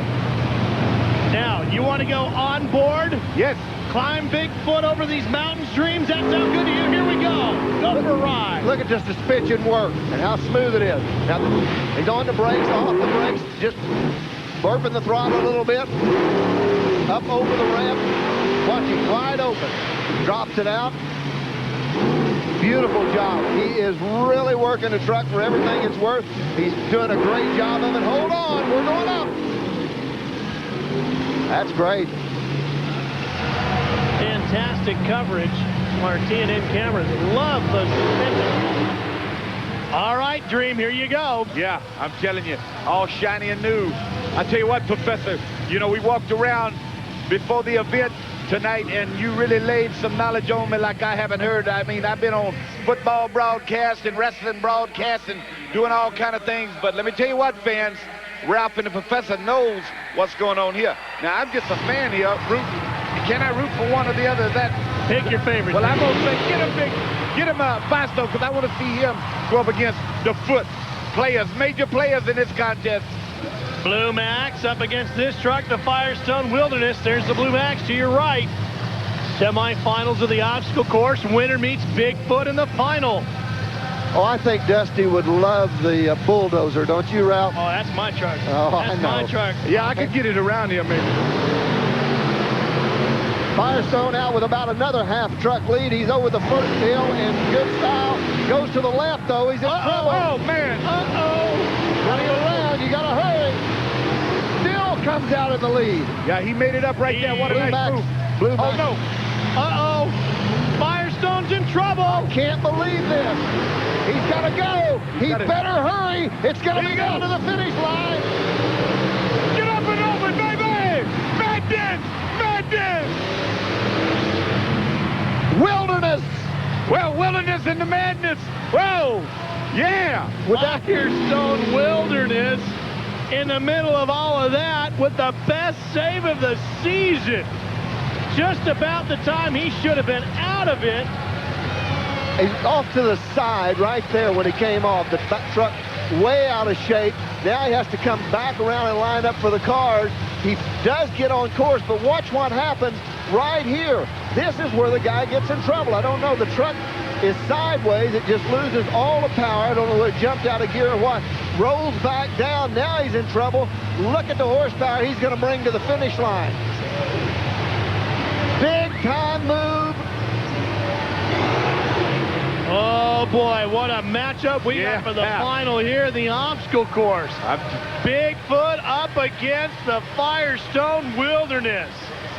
You want to know what's going on in the monster truck world? We'll take a look at that number, and you know, it's $1.95 for the first minute, 99 cents for the second minute, and minutes thereafter. Find out all the things about monster truck, pro arena trucks, the standings, whatever you want to know. They got it all right there. That's your ticket to all the information on this sport. And Dave Burns has got a lot of information for us as well. Well, Ralph, I wanted to ask Dale Wilson, who was one of the fastest losers in the Virginia Giant early on, what he learned from his run. Because remember, he hit a stake, but Dale, you had a great run going. What did you learn that Eric might use in the final here? Well, what you're going to have to do there, everybody's misjudging the big hills, and what happened is, on the last turn, it's a lot sharper drop-off than it was last night, so therefore I overshot the turn. When I hit the brakes, the truck turned sideways. So the best thing to do is not be so aggressive and just be smooth. Go slow to go fast. Where have we heard that before, guys? Lots of venues in motorsports. Big game right here. This is it. Still like Wilderness? Oh, yeah, oh, you know it. I like Foot, too. I like Foot. You know, you got two little features sometimes, and you got to really put them on the metal and make it work for you. Oh, I guarantee you, this is madness going on here. Both of these drivers will be standing on one pedal and one pedal only. That big right one, the gas pedal. Here we go, Foot and Wilderness. Anybody's race. There's no favorite right here. All the favoritism's over with. Run what you run. Can't tell at this point. Watch him over the first jump. They're still even. Maybe Bigfoot just a little bit.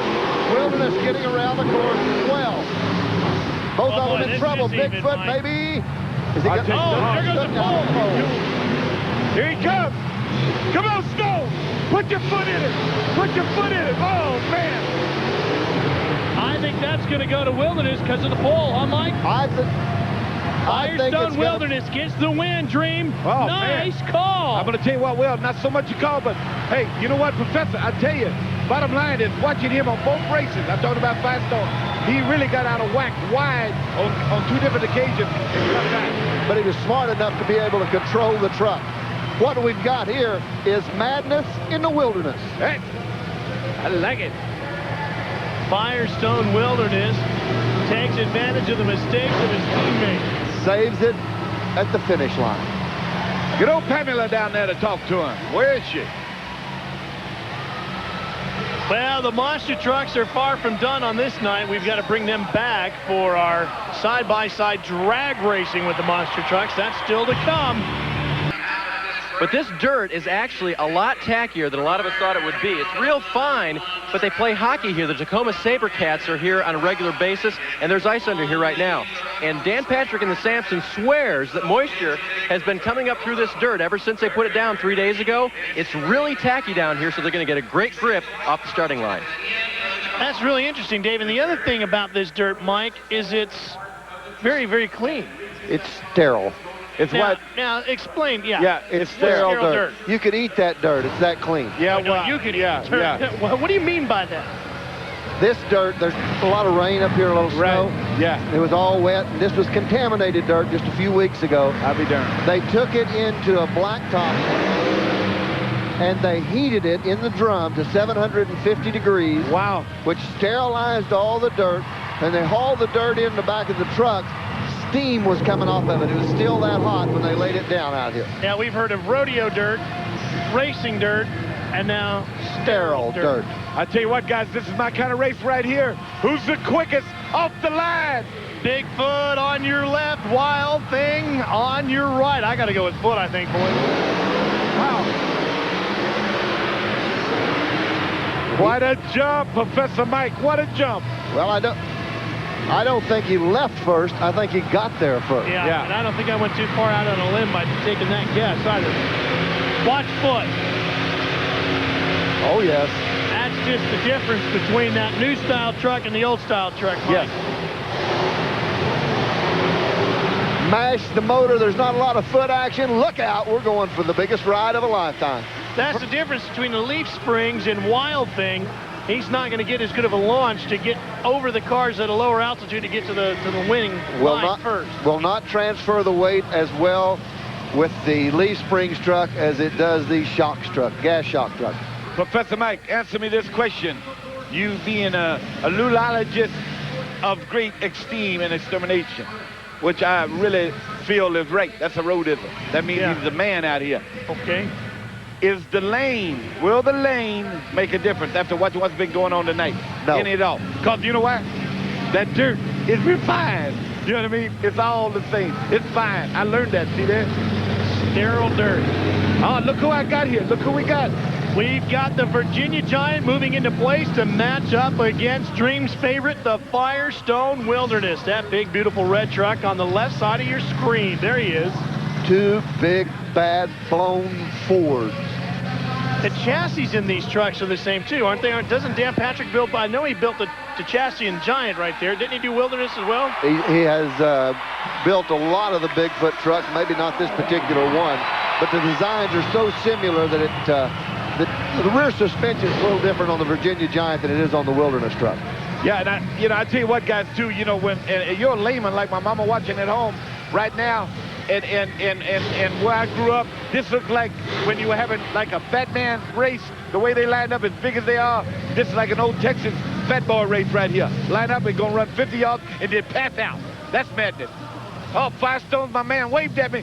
Same to you. Tell your wife hello. Oh, yeah.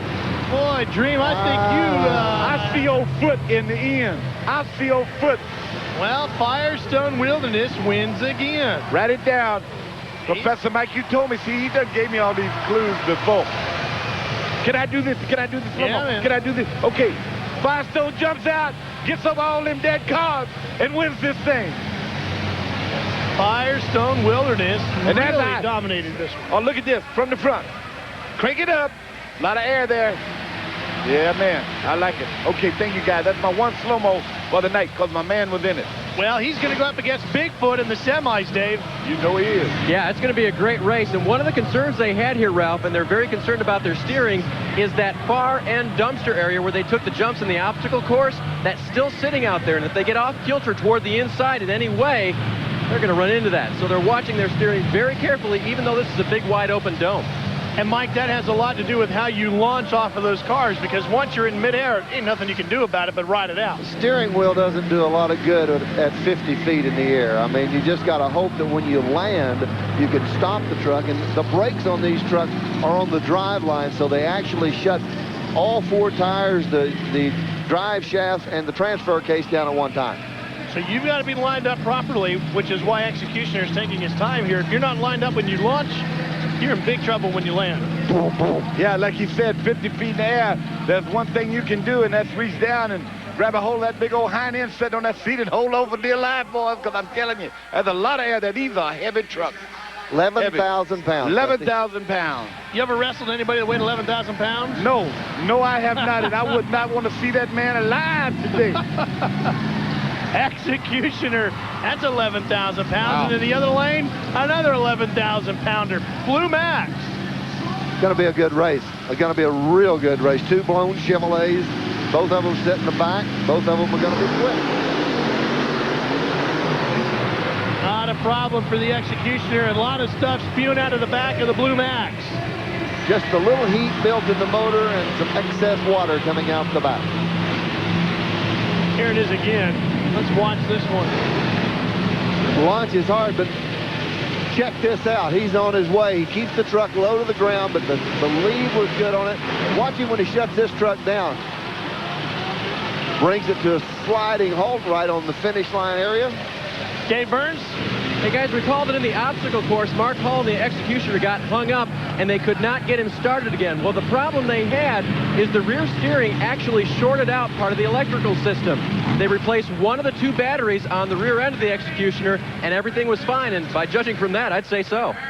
Looked pretty strong, he sure did. There is Dan Patrick and that beautiful new paint scheme on the Samson truck. DP. And in the other lane is Dragon Slayer with another fantastic paint scheme that we're seeing for the first time here in 1998. We've seen this truck before, but not this paint scheme. Well, it's got it sure is pretty. Beautiful graphics on it. You know what, Ralph, too, in the other event, he was real quick and smooth. Can he get off the line quick here and get across these dead cars laying out here in front of us? Dan Patrick's a great drag racer. Watch Sampson. Oh, man. Whoa! And Sampson's the winner. Told you, Dream. Good I'm going to drag tell you racer. what. How'd you see that thing now? Professor Mike, that was close. He got him at the end maybe, huh? Well, Sampson's big blown Hemi really leaves hard on the other side. Not much tire spin on it, but he just gets enough air off the end of it. He only wins by maybe a knuckle. Oh, you stole my line. I was all set to use that one. That's good. I can't believe you beat me with There that you go, one. Professor Mike. Oh, you know, the scary thing is, Dream, when you start thinking like the professor, now you're in big trouble. I don't mind thinking like you, you know, coming up with dreamisms and, oh yeah, and all you can that. do that, but now I start thinking like Galloway, I'm done. Yeah, when Professor Mike is on the line and them guys are down there trying to get over to the pay window, he knows what's going on. And me and you are kind of getting into it, and we're excited about it. And you being so smooth and silver tongue, and I'm just excited. But Professor Mike then comes in with him gigs in the end. Oh, yeah. This guy's been around a long time, these trucks, the Bigfoot trucks, and they are hard to beat. But I tell you what, Firestone's got a shot at him. I really believe it tonight. What do you think there now, Professor Mike? Gotta lean one way or the other. Blue, Dusty, blue. All right, saying blue. Big blue. Well, who gets off first? And that, in this race, is the name of the game. Which one of these young drivers has got that lightning-fast reaction time? I think Eric will win this.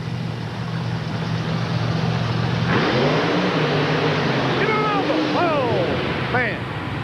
Yeah, I think Foot wins. Bigfoot's the winner, we're told.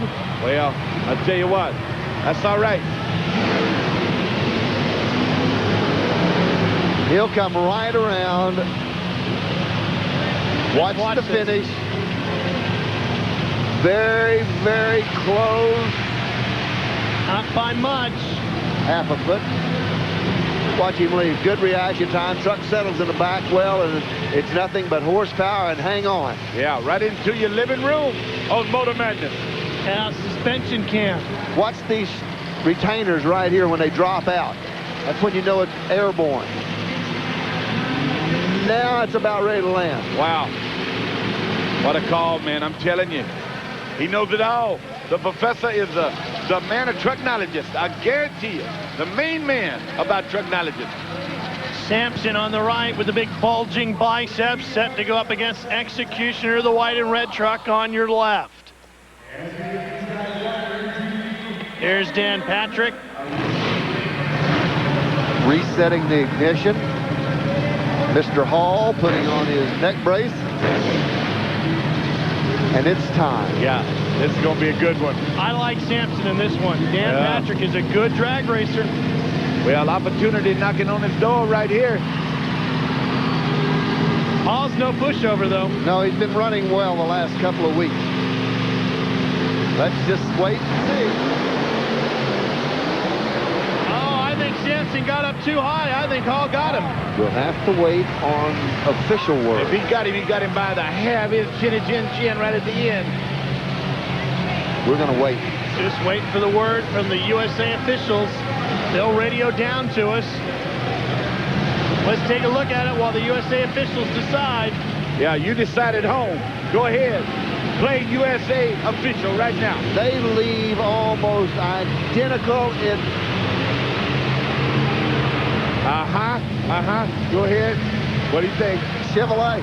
It was one. They're both Chevrolet. What are you talking about, Chevrolet? You crazy. All right, the times are just... We're gonna. The officials are gonna take a look at our look again. Their times are identical. They're seeing the same thing you're seeing right at this very moment. But this is the finish line. There's the finish. Look at that tire. Yeah. Look at the tire. I believe Executioner that you're going to have to go to the Executioner.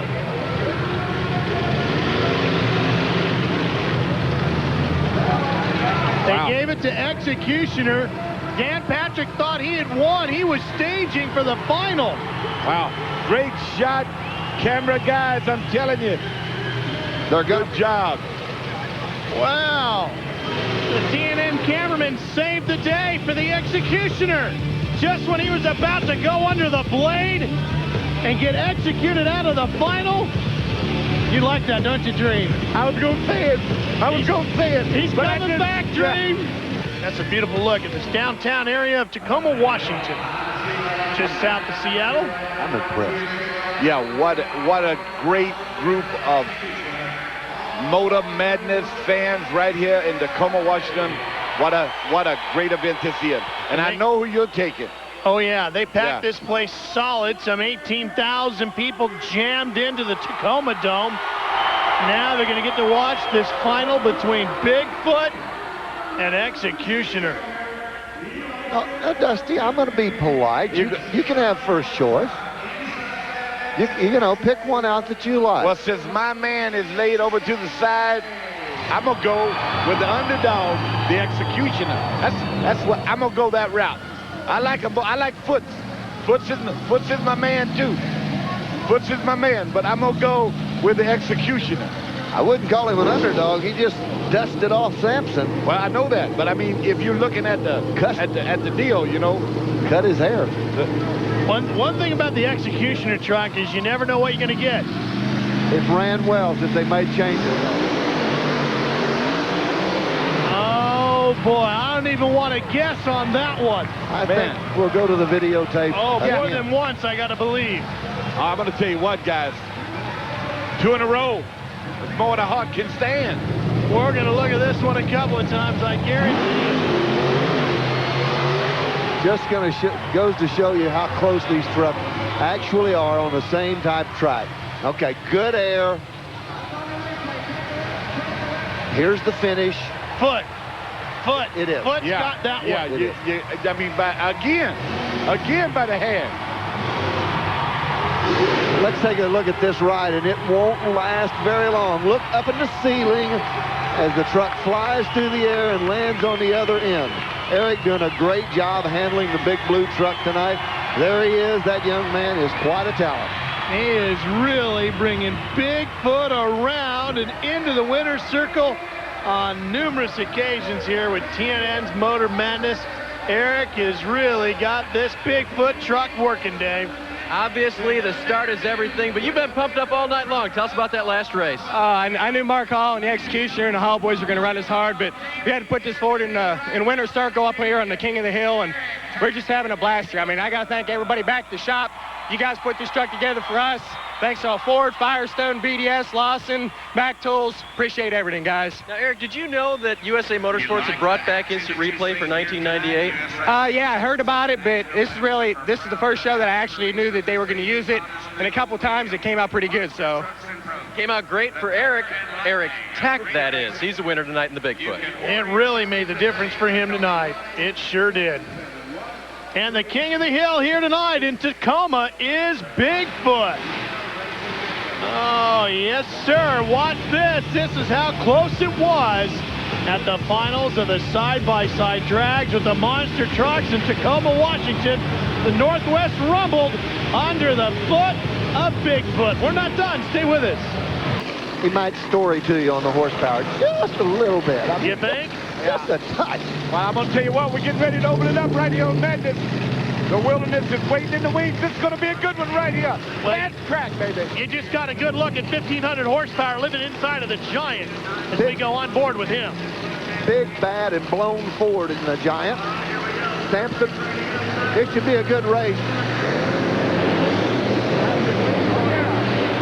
Oh, Sampson off to a good start. Got to get around the poles quickly. Can't hit him. You knock him over. That's a penalty. Oh, and look at the Giant way out of the area.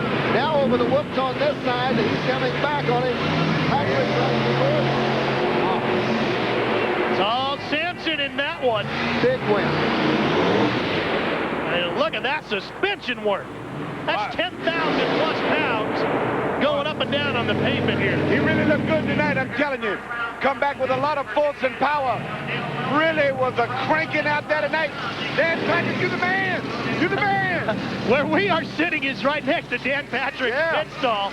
And as he was coming at us, he was pretending like he was going like this, trying to figure out like he was going to crash into us. Dan Patrick, a great guy, has a lot of fun with it. And Dream, we're sitting just about eye level with him here tonight. Oh, yeah, we can see right into it, Professor Mike, I guarantee you. He's right here, but this ain't all. There's a lot more coming. All right, well, we got another pair. You like that? Stick with us, because Executioner with driver Mark Hall is coming up. A 97 Chevy, 572 cubic inches, 1,400 horsepower will match up well with this hot young driver, Bigfoot's new driver, Eric Tack. 97 Ford F-150, 572 cubic inches. He's got 1,400 horsepower as well. And Professor, I say he's new. He's new to us on the indoor tour with the USA Motorsports. He's driven Bigfoot for a long time. Quite a long time. Here's the Hall brothers. They get ready to go to the line with their newly sponsored truck. They're ready. Thumbs up. Here's the Bigfoot truck. This kid has got to have a ton of pressure on him tonight. The truck sits in the #1 spot. Jim Kramer, former top driver for Bigfoot, president, is on hand. Bob Chandler is on hand. All the eyes of all the fathers are here tonight. Eric's got the pressure. And Dream, you know all about pressure. Yeah, and I'm going to tell you what, there is a lot of pressure on the foot. But I guarantee you the Executioner wants to go ahead and get on into them finals. Bottom line right here, Professor, I tell you what, yeah, he's got pressure, but he is in the fold of the major player of motorsports and monster trucks, and that is Bigfoot. Well, the thing about these guys, the Hall boys, they have been on a roll lately. They're running well. They've got the big horsepower in the Chevrolet. This is the classic matchup. You got the Ford truck on one side, the Chevrolet truck on the other side. Just take your choice, sit back, and enjoy great racing. Do you give a nod to anybody at this point?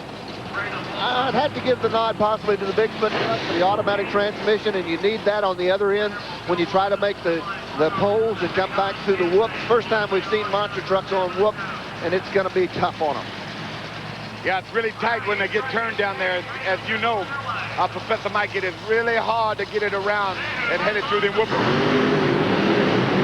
Oh, Bigfoot. What a great lead by Bigfoot. Now he's got to go hard. He gets over a jump on the other side. Didn't want to, but he's over that. Comes down the edge. He's off on the side. That's not a good place to be. I'm going to say what, going to be tight right here. Well, we've had 2 races and 2 wins, and they both have come out of the left lane. Now, one of the differences here, Mike, with that left lane, is you come back over those whoops, you come over partial of the cement floor and part of the whoops in the dirt. Could that be a benefit or a negative? I wouldn't want to be on the concrete tonight because it's polished concrete and it's real slick. Now let's take a look at the start here. This is where Bigfoot really just walked away from the executioner. Eric Tack was so quick at the start, he just rocketed away from it. Well, the starting line is real good at this time. It's got a lot of bite in it. This dirt's been used a lot of time. This dirt's a lot like me. It's old, but it's not completely used up. You mean it's not that refined dirt we had out there in Washington? No, this is just that you could eat off of. No, I'm not eating any of this, Dusty. This has been used. All right, well, let's take a look at the next matchup instead here. Firestone Wilderness. This will get Dream up. 97 Ford F-150, 572 cubic inch engines. Eric Meager's got 1,400 horsepower to play with. The equalizer of David Morris, 97 Chevy S10, 540 cubic inches, 1,400 horsepower as well. Firestone Wilderness going to do it again tonight, Dream? Yeah, I'm going to tell you what, I really like this truck. And Professor Mike told me that he's, it's one of them things that's knocking on the threshold of stardom, and here he is, and an opportunity knocking, and thousands of fans watching, millions around the world. I'm excited. Firestone's excited. I'm going to tell you what, I believe he's going to put it all the way into the final. Well, I'll tell you what, Dream, he's the first one who will do it coming out of the right lane. He has got what so far has been the bad lane, Professor. Does that make a difference, Professor? Yes, it can make a very big difference. That right-hand lane doesn't show at this time to be any different. The left-hand lane, this guy's fast. This truck, of course, favors the equalizer, but he's had so much trouble. He broke the hauler down today. The truck hasn't been running right. He had to get his wife to bring up the tires. He's just had a handful of trouble. If he can clean out his mind and get it back to racing, you may see the equalizer put it on Firestone tonight. Got to focus. Well, the hardest part might be the start then, because that's where you really got to concentrate. It's very difficult, the starting line. You've got an area that you have to run after you go over this first car. There's a run area right in here that you want to just lay the hammer on the truck. Come on, Eric! Equalizer in Firestone Wilderness. Wilderness on the bottom side of your screen, the big red truck. Never count the Firestone. Go with it, Eric! Look at this. The right lane could be coming alive with Firestone Wilderness. It is very close. They're almost even, except Firestone just stretched it out on that whoop board. All right, and showed off.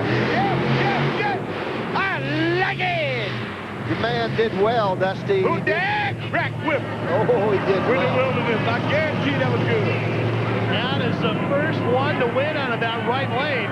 And boy, Equalizer, you could see how he just wasn't mentally all together, Mike. He really struggled. And Eric Meager jumped on it early. Well, right here. This is where he gets in a lot of problems when he makes this turn. Now, he's tight. He's actually a lot tighter than Bigfoot. He's close, but watch the whoop section. This truck never hooks up well in that whoop section.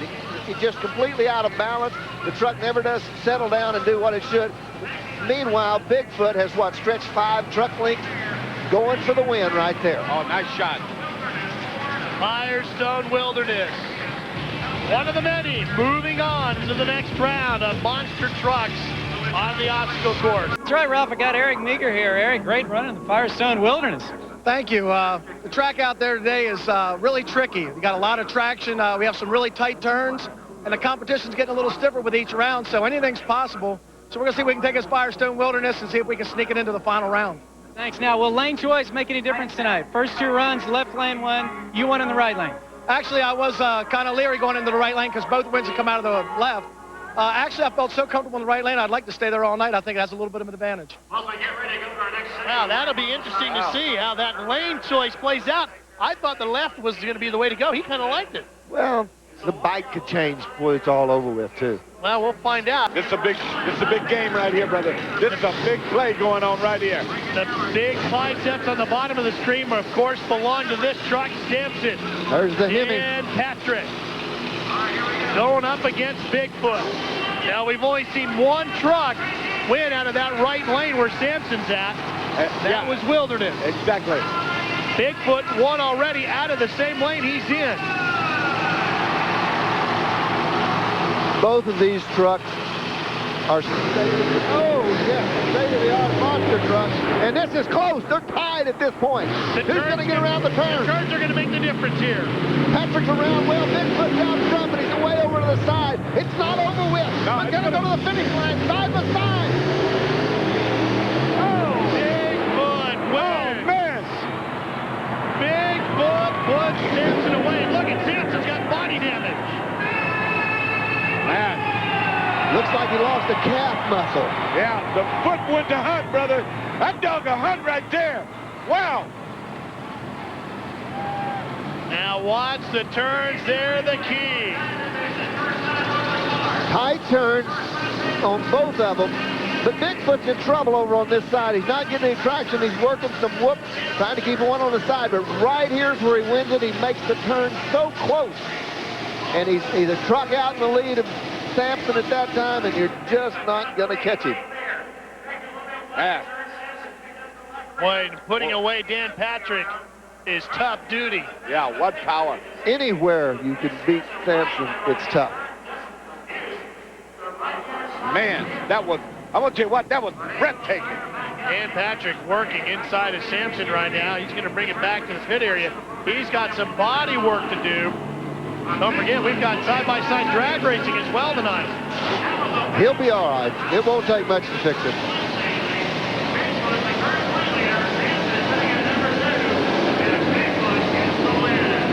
Let's, getting unseated.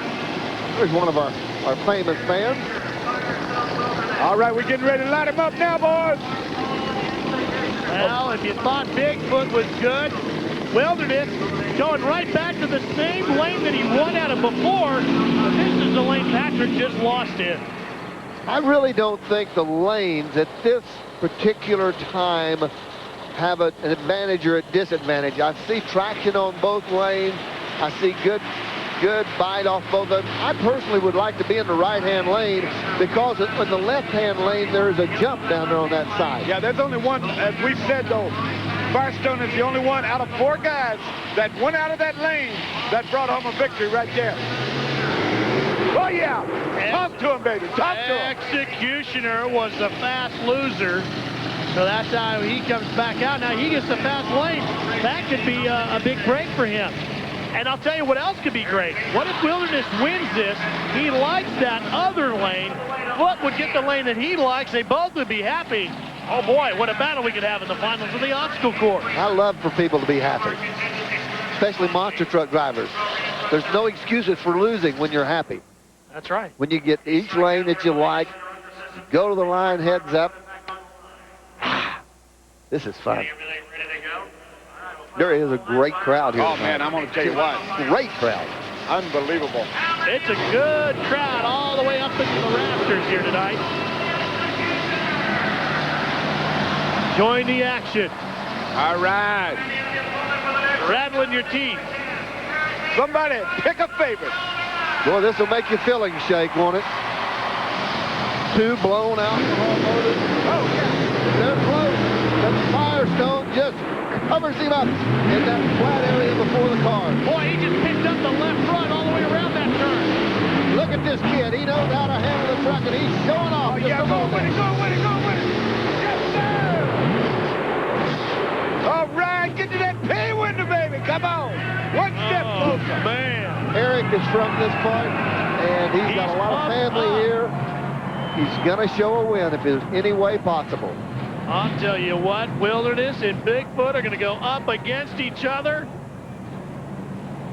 This is going to be an awesome final. Look how he's using the rear steering on this truck. Dusty talked about the rear steering. Yeah. That's the way you get around the course. You use that left one hand to drive with, one hand to control the steering, and now they're working again down in this area. That's where they're cutting these corners very close. And these guys are doing a super job of driving these trucks. They're just outstanding tonight. They're all on fire with it. Eric stood on it, brother. You talk about standing on it. He stood on it. Let's go down to Fred Bartson. Well, I got one of the legends of monster truck racing, Jim with the Bigfoot organization. Jim, you're one of the original monster truck drivers. If you were, if they had this kind of technology back when you were driving, would you still be driving? Oh, yes. These trucks, as you can see, they land much better. You know, there's not as much jarring to the driver. They get over the humps, and the moguls a lot better. You can air these babies out, hit the ground, and it absorbs the shock. It does not put it into the driver's body. What kind of advice do you have for Eric Tack? Run hard, run fast, watch the corner. The ground is so tacky, you have to really watch it. And over the moguls, don't hit the moguls with your left tires. And it wants to suck you in toward the cars. That's just where you don't want to be. You want to be to the right side of the track to make the sharp corner. There you hear it from a legend. Hey, Dream, I think he wants to get back in the cockpit. I have no doubt. I've seen legendary guys like him in my industry of pro wrestling, and I guarantee you there's a lot of them. When they get and feel the smoke and smell the popcorn and hear the crowd and the roar of the engines, they just want, their mind wants to get in there, but the body just won't go with it sometimes. You know what I mean? Too many bumps and bruises. Speaking of bumps and bruises, I'm talking about Professor, too, you know. well, I was going to say, you know, earlier tonight in our dinner before we came out here Which was tonight, a great dinner. Oh, it was an excellent dinner, of course. And tell it on it. Professor, you did something that I just never saw in California. You took a chocolate chip cookie and put salami on top of it and ate it down. What was that all about? Well, that was an Oklahoma thing. An Oklahoma thing? Yeah, salami and chocolate chip cookies go together. There's a lot of people. That's an Oklahoma thing is what it is. I'm telling you, Dusty, Let's go with it. And we'll what? There's a lot of people that eat salami and chocolate chip cookies. What do you do, like turkey on oatmeal? Ralph, name one beside yourself. Not with the immediate family. Name one. Well, let's get back to racing. That's what I Well, figured. would you do turkey on oatmeal? No, turkey never on oatmeal. Never. Bologna on oatmeal. Never turkey. Bologna. Pastrami possibly on like peanut butter? Yes. Pastrami on peanut butter is fabulous. All right, guys, Folks, I'm not kidding. He really did this. Salami on a chocolate chip cookie. Did you see it, Dream? I'm not lying, am I? No, I was there. And you know what? He liked it. Loved it. Looked at us like we were crazy. You two gentlemen have led a show. Here we go. Look out. Oh! This is the final. Oh, yeah. We've had 2 leaders, and we haven't gone half the racetrack yet. Oh, put him away. Put him away. Control. Look out. No, man. No. Wilderness got pulled, didn't he? Yes. Right front tire took down a pole. That was one of the best monster truck races I think I've ever seen. Absolutely. Absolutely. Bigfoot gets the win, we're told, because Wilderness hit the pole. But look how close they are. When they swing for them. Oh, man. Now, I thought Foot was going off here. Now, they get around. They both of them get around well. Yeah, watch this right here, though, man. Watch the finish line. Watch the finish line right there. Yeah, Wilderness got it, man. Well, we're going to wait on an official word. He took down the pole, but the pole is not considered to be an obstacle at the finish line. Okay, all right. There you go. All right, so the USA officials have corrected the score. They've looked at the replay, and they've taken him to the replay, to the window. You're right. The replay pay window, somewhere. They're taking him somewhere. I'm taking him a break. I was so excited, man. That pole jumped out his way. Should have been there in the first place. What a great Move that pole! Move that pole! That's right. So just one truck. Wilderness will get a good-looking lanes. Now, he's been all night running out of that other lane, too, Mike. This is the first time he's been on the left side. And now we know why he's moved to the left side, because at this time he hasn't been in this lane. If someone was to put him in the lane and he not know what it was all about, he goes over there, it's okay, because he doesn't have anything to lose. He's going to advance, but at least he's going to get a feel of this lane. Right. And there's a lot of difference when the cars are different. The way you hit the cars, the landing area will be different. So he really does. He's making a wise decision. And I would think that Kramer might have kind of guided him through this a little bit. But he made a wise decision in going ahead and making this lane choice. You're actually saying this should help him. Oh, yes. It'll expand his knowledge. This will really give him a knowledge look. You know, maybe benefit him a little bit more than anybody else. Moves into the staging area, up to the starting line. Locks down. Wow. He's wide open, baby.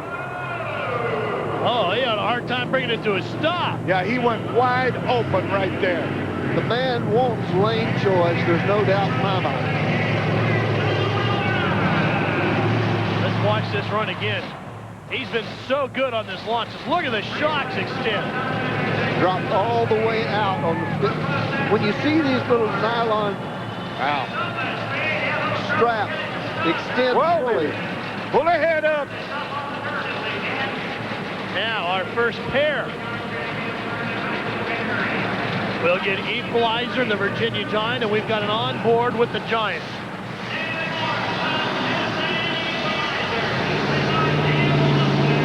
Neil Wilson, Winchester, Virginia, gentleman and scholar and great race truck driver.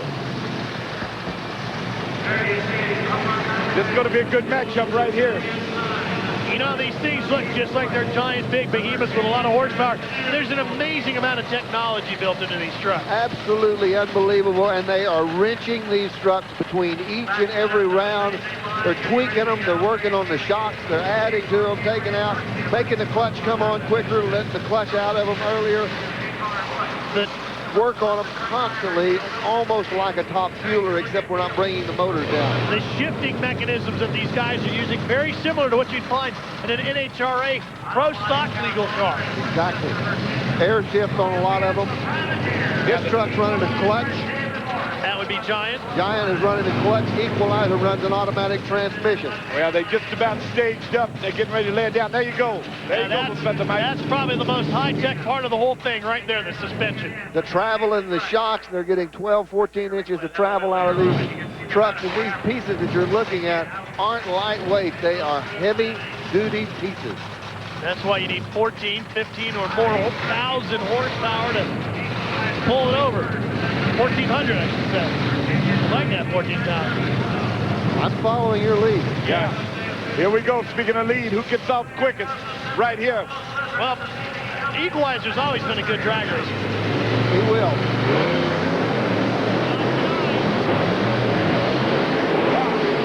Well, I put the hex on him, didn't I? Well, I'm going to tell you what. The Giant went on there. Wow, what a move. But the Equalizer got the back end of the truck in the air, and when he did that, he was smart in backing out of the truck, let it settle to the ground.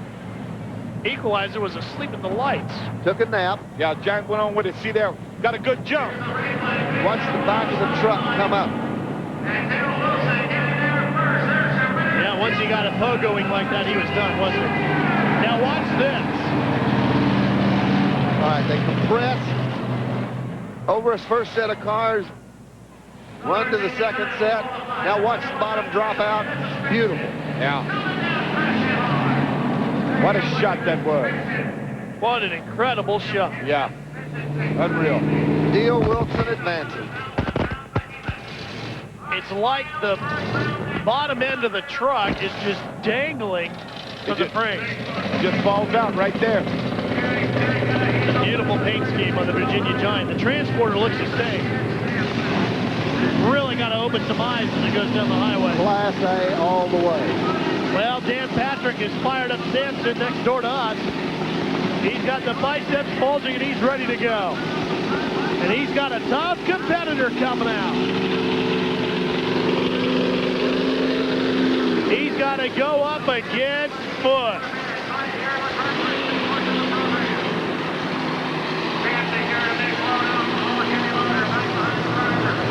Boy, this whole building's just shaking. The power of these monster trucks, I guarantee you. When they come to your town, guys, you need to go out and see them in person, in public, if you will. Well, this is a very important race because these are the top two trucks overall. Every point counts. Ooh, Patrick just made an awesome burnout. Now remember, he had problems in his last run of the obstacle course.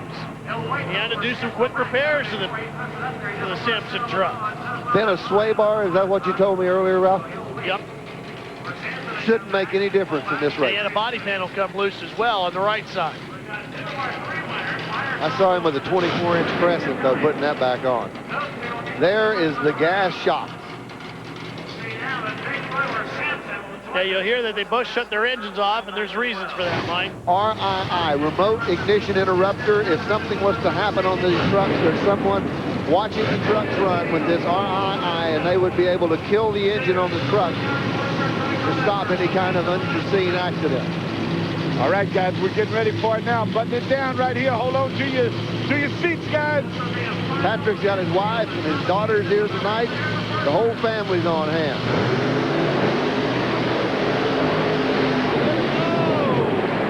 What a good run. Yeah, nice run. But my vantage point didn't tell a winner. I didn't get it either. We'll have to look at the replay on this one. USA officials felt the same way we did. They're going to watch our TNN Motorsports replay here. Well, Patrick leaves. Bigfoot is out on him at this point. Bigfoot's about a half a truck out, but Patrick makes up some great time right in this area. Yeah, there you go. But Bigfoot gets the win. So we'll see Bigfoot and maybe Wilderness going at each other later on. Whoa, light him up. Remember, we got an onboard with the Giant. All right. There's the engine.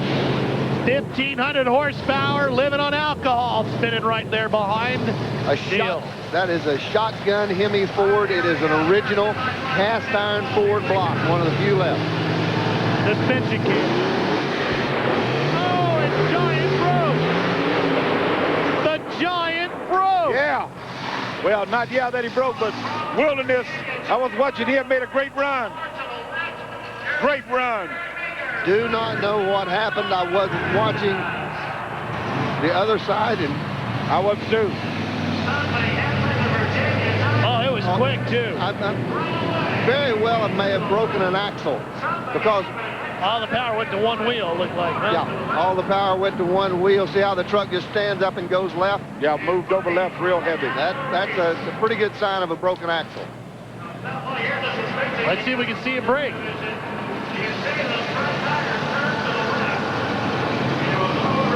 I didn't see it.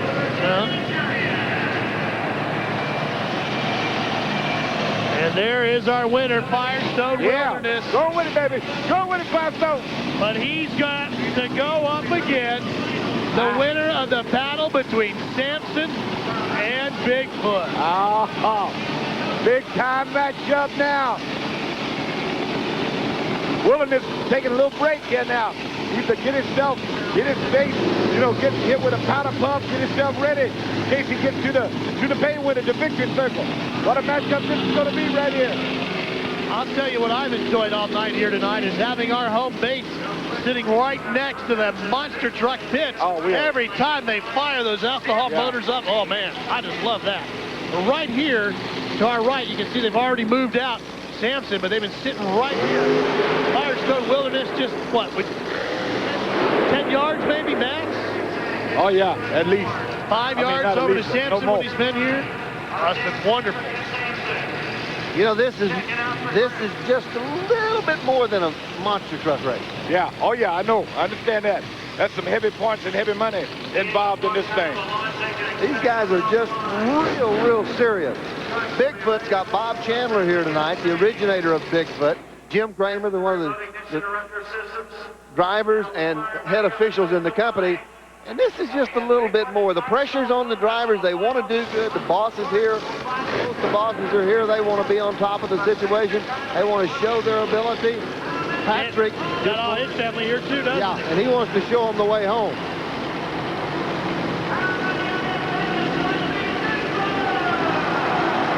Gonna be loud, guys. It's gonna be real loud because they're both leading with both feet flat on the floor.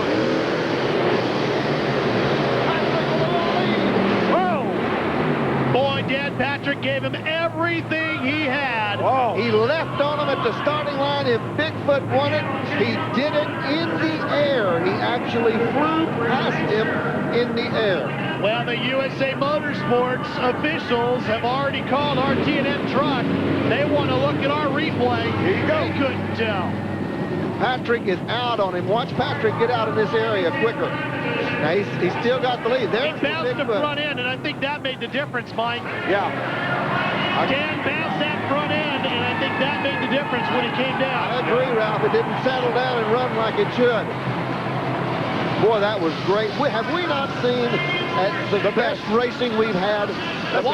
Watch this as they come off the front. Oh, this is going to be Bigfoot. All right. Picks the front end up, lets it settle. But see how it settles right there? Yeah, that made the difference. Got all the power into all the tires, and it is a beautiful thing when they do that. At that point, Dan Patrick dribbled the front tires, and it made all the difference. Firestone Wilderness and Bigfoot, one final race on this Friday night of madness.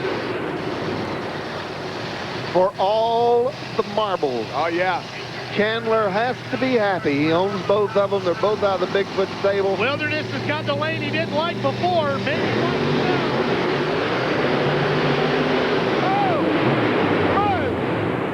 I think it's Bigfoot because... Oh, no, that's a dead heat. That's a dead heat. I think the USA officials are going to look at our replay again. Well, I've looked at it real close, and I'm sure that the Ford won. Oh, they both Ford. Man, you always coming up with something like that. All right, guys, heads up. Let's look. Foot's got the tires in the air, carries them over the front tires. See, he got down. Firestone is out on him now. This is the finish line. Wow. Bigfoot. That's all right. That's all right. It was a beautiful thing, too. You better believe it was. I loved it. That Firestone will hunt another day. We have had great monster truck racing all night long, and Bob Chandler was a man that provided us with some of the best racing we've ever seen. As Bigfoot and Firestone Wilderness have owned the monster truck class on this Friday night. Don't go away. Motor Madness will continue.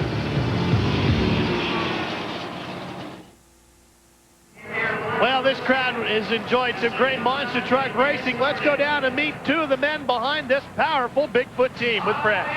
Oh, yeah, big night for the Bigfoot team. Of course, we got the legendary Jim Kramer and Eric Tack. Eric, a lot of fast racing tonight, a lot of close racing. Yeah, I mean, this Indy, has great dirt out here, and these Firestones we got are working really good. They're hooking up pretty good. And the Ford horsepower we can't talk enough about, but thank God we didn't have to get into our Mac toolbox getting lost in bolts out and tighten them up. So we're doing good. I knew Eric was going to run me hard, but I got to thank my crew and everybody here and the great fans. So it was good. Jim, you got to be proud. Well, I am very proud, but this guy has got the answer for it. He knows he changes strategies. He rolled the cars in the obstacle course so he could get good ground speed and make the turn. But in the drag race, he cleared the first car, shot out, got the tire speed up, the engine up. When he hit the ground, he took off like a rocket. Good strategy on Eric's part. Bigfoot team dominating tonight. Absolutely, Fred, they did. Here's a look at the points that they have earned here tonight. Look at Firestone and Bigfoot. Yeah, can't get any better when you go away. You bring two trucks, they tie. Yeah. What more can you ask for? I'm telling you. And Patrick and Sampson took a hit, picking up just 80 points. Beaumont, Texas, the Fair Park Coliseum, the home of tonight's episode of Motor Madness, and we're going to kick things off with the monster truck obstacle course. Let's take a look at the brackets for tonight's event. Bigfoot going up against Equalizer. That'll be our first pair. And then Dan Patrick and Firestone going up against, or I should say, and Sampson going up against Firestone Wilderness. Bigfoot and Equalizer will kick things off here tonight.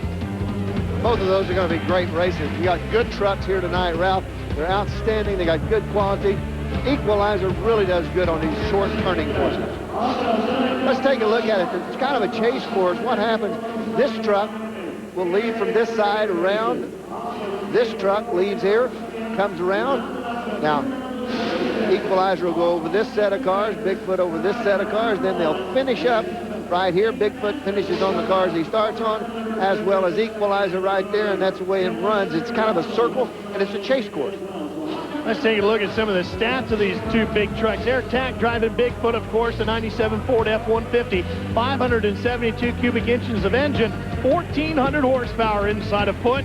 Equalizer, that's David Morris's ride, a 97 Chevy S10, 540 cubic inches. He's got 1,400 horsepower to play with as well. David and Goliath type deal, the Equalizer, one-man operation, hauls all of his own stuff, builds all of his own stuff. Bigfoot, you know, they've got a lot of trucks, a lot of people, a lot of technology. David Morris on these little short courses, of course, every time I've said that, something broke on the truck and he didn't do well. But he really knows how to handle these little short tracks. A packed house here tonight in Beaumont, Texas, ready to rumble the Raptors. Well, let's see what happens. Bigfoot in the lead just a little bit. Morris, way out of shape. Yeah. Morris completely out of shape. Now he's got to come back around. Bigfoot definitely has the lead. Bigfoot's going to finish it up big. Well, the turn made all the difference, guys, and Bigfoot made the difference in the turn. You know, and I thought David Morris would be the man that could get around this course quicker and faster than anyone here tonight, and he just showed that it's a whole lot different. Yeah, it's going to be a different run for him. It looked like he was going to be right for the picket. Bigfoot once again, sharp turn, made it quick, took it on home. Getting to that pay window is very important to these guys. You know what, Shaheen? I talked to a lot of them before we went on the air tonight, and boy, they really got a pride in their product, just like we do here at Motor Madness. I guarantee these guys are geared up. Because of a man this week, I changed fences. I went from Wilderness. I'm jumping on Sampson's back this week right here, I guarantee you. All right, you've heard the prediction from the American Dream. Firestone Wilderness is going to go down. Sampson and Dan Patrick, a 96 Chevy with 560 cubic inch engine, 1,350 horsepower, going up against the Dream's former truck of choice, Firestone Wilderness, and Eric Meager. I still like him, but, you know, Professor Mike, let me tell you something, too. You know, one-man operations are part of the game. And I know that Dan Patrick has not broken a transmission in 2 years, but I said, what are you going to do if you do in a year? He lifted up a box in his truck, and there were 3 of them just sitting there side by side, just in case. I said, who helped you change them? He said, I'll call you. I said, don't call me. Call the Professor Mike. He'll be right down there. Well, I've been through that a couple of times. It's not as near as difficult doing this as it is in a 65 Chevrolet. No, but you can see that Eric Meager, according to the stats, is pretty tough once it comes to obstacle courses, picking up 2 victories this year. Both of those coming on big tracks, Minneapolis and Indianapolis. A lot different here tonight. This track is going to tear up a lot before the night, so it's got a lot of sand in it, got a lot of other things in it, but this track is going to rut up, and the longer it goes, the rougher it's going to get. Watch Wilderness. Good leave by Sampson, though. Yeah, hit it up right there.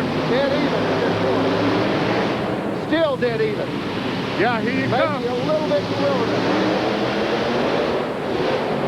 Oh, man. Whoa, baby. Whoa, baby. I'll tell you what, Sampson had him in the corners, but I think Firestone Wilderness got off the turn better on that last corner, Mike. That made all the difference. Oh, it was, and I really couldn't tell from this vantage point that those guys were so close. The other thing about working inside of a little arena like we are here, even though it's open and wide, it's short, and it's really tough to stop these trucks as we've seen tonight. There's no actual brakes on the truck tires themselves. They stop these by stopping the drive shaft, which stops the rear end, which stops the tires. It's a better braking system. Disc brakes, drum brakes don't exist here. No, they don't. Drive shaft brakes. There you go. Well, with the first round of Pro Arena trucks in the books here at Beaumont, Texas, that means it's time for another round of monster truck racing on the obstacle course. Here's your brackets. Bigfoot, Speed Equalizer, he's going to go up against Firestone Wilderness. That's going to be quite a matchup. And then, of course, the losers will go at it as well, which means Sampson and Equalizer will square off. What this is for 3rd and 4th place and very important points right there between Sampson and Firestone. Yeah, I think the points are the big deal right here, guys. Hey, don't give them a call at the 1-900 number. It's $1.99, I think, for the first minute and 99 cents for every minute thereafter. If you're under 18, you need your parents' permission, but I call that number to kind of keep update on everything that's going on in monster truck and Pro Arena racing. Shaheen, yeah, I would like to see Pamela in one of these trucks with that Knudsen laid out there on the dirt, be in the dirt ground and having her just run right over here. Ow. I'm telling you, I'd like to see that. That's bad blood running there. I wonder how Knudsen feels after Naples. But anyway, that's another story. Here's old Sampson right now. He's going up against Equalizer. Gonna be a good race.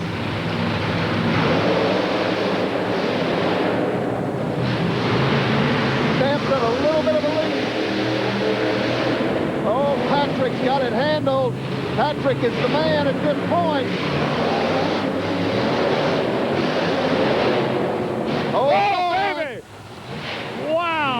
almost came right into our booth. I hope not. Yeah, it was close. We would have crumbled right down on top of him. We are right above Dan Patrick Sampson truck, and you can see how close he came to hitting us. Watch Sampson. Wanted to win this race real bad.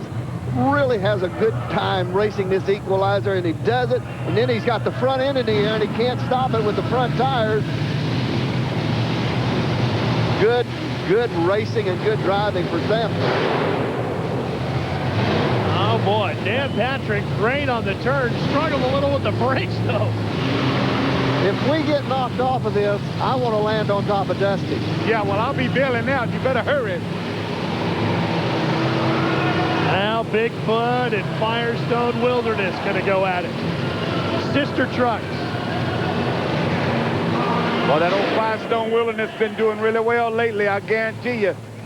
But, you know, like you said, Mike, points are very important for Sampson to pull that thing off right there. Needed those points to keep up in this points race that we've got going right now. So competitive. These guys are super competitive. And I'll tell you what, you can say all you want about Sampson and Equalizer, but when it comes to the big names of monster truck racing, it is tough to beat these next two competitors. They've got financial resources behind them. They've got the technology. Bob Chandler, a whiz with a computer. First guy that I ever saw lay out a monster truck frame on a computer is Bob Chandler. Yeah. Kind of the Hendrick Motorsports of monster truck racing, wouldn't you say? Very well put. Very well put. Got a little bit of everything going for him right now. Yeah, you look for the Ford to win this one. Oh, good, Dusty. Good. You always say that, right? And I'm always right. I just don't think it's stop. These guys are going at it, aren't they? I mean, they're going at it hard. Look at this. Come on, Wilderness.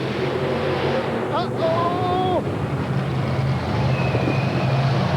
Wow. Boys, we are sitting in a bad spot. Let me tell you, we are in a bad spot. Oh, the view's good. Yeah. Bigfoot. That's a lot of trucks sliding into this booth, let me tell you. That's 10,000 pounds. Oh, you guys moving. You guys panic too easy. They're not going to hit us, maybe. Look at the way he gets around the corner. Absolutely flawless the way he brings that truck around. And it is handling perfect. Beautiful job of driving. Now watch this as they come around the corner. This is the last run of the cars. Foot's got him. And then watch Wilderness come right at our camera. Whoa! He didn't go as far as Sampson did. No. Better brakes. Plenty more action coming your way from, well, we know the brakes are warmed up. Well, some of you fans might be wondering what the guys do to the monster trucks between the obstacle course and the side-by-side drags. Do they make any changes, any adjustments? Well, normally they try to keep the rear end from steering at all because all they have to do is go straight. So what they'll do is on the back end, they'll lock it down. They will put either a pin, as they here in the Firestone Wilderness, or a collar on the Sampson is another example. They'll keep the rear end from steering at all. They'll also cut the power to the rear end steering so that they can't do any kind of turning back there at all. But tonight, it's such a short course, they're not going to do that. And as we've seen earlier, guys, they need all the steering they can to stop these things at the end of the course. What they will do is they will try to take some pressure off of these tires. A lot of people would have thought this might be the final for the drags tonight, but instead it's going to be an opening pair, and that means good things for Sampson and Equalizer. Well, Dusty, you've got a great shot looking right down the headlights of that Bigfoot truck. Yeah, I'll tell you what, and, you know, when you go ahead and you talk about big ball games and big ball players, you got to say Bigfoot is the big ball player. Sampson is ready, though, tonight. I saw a lot of wheels spin out of Bigfoot, and I think that made the difference. Could very well be, and we're looking right at the front of the truck, so the side view is not the best for us. Firestone got the win, so like I said on that wheel spin on Bigfoot, kept him at the line too long. Look. See, look at Firestone's already gone. The guys are going to have to really feather it off the line. We talked earlier about how sandy this course is. Exactly. Well, that's what the problem is. In the sand, you break them loose. Like a watermelon patch. It's exactly like a watermelon patch. And I tell you what, we've seen that thing come into play right there. The thing I'm talking about, the thing, is this sandy loam, as we call it, down here in Beaumont, getting close to Louisiana. You go a little bit further from Beaumont, you're going to hit swamp. And that's not very far. Swamp is right over behind us, close, down I-10. Is that a stream? No, it's a big a swamp. It's about 2 foot of water run for about 100,000 miles. It's a swamp. Could you spell that? Swamp, S-W-M-P, swamp. Or the U-M-P. Here's my man tonight, Sampson. Oh, well, I got quite two. I was yelling at you. There's a reason for that too, Mike. Yeah, definitely. What that is a remote ignition interrupter. Those are radios that they carry, people in the arena have. They can shut the motors down on the truck. If the truck wants to become in trouble, they can kill the motor. Try to, if the driver's incapacitated. Sounding like Dusty now. Here we go. Oh boy, that was pretty close. Sampson, a drag race winner already this year. Had a pretty good launch. Let's see. Yeah, he got off quick right here. Whoa, man. Here, maybe. Mike? Onboard equalizer, watching the competition. Maybe a fingernail? A big knuckle.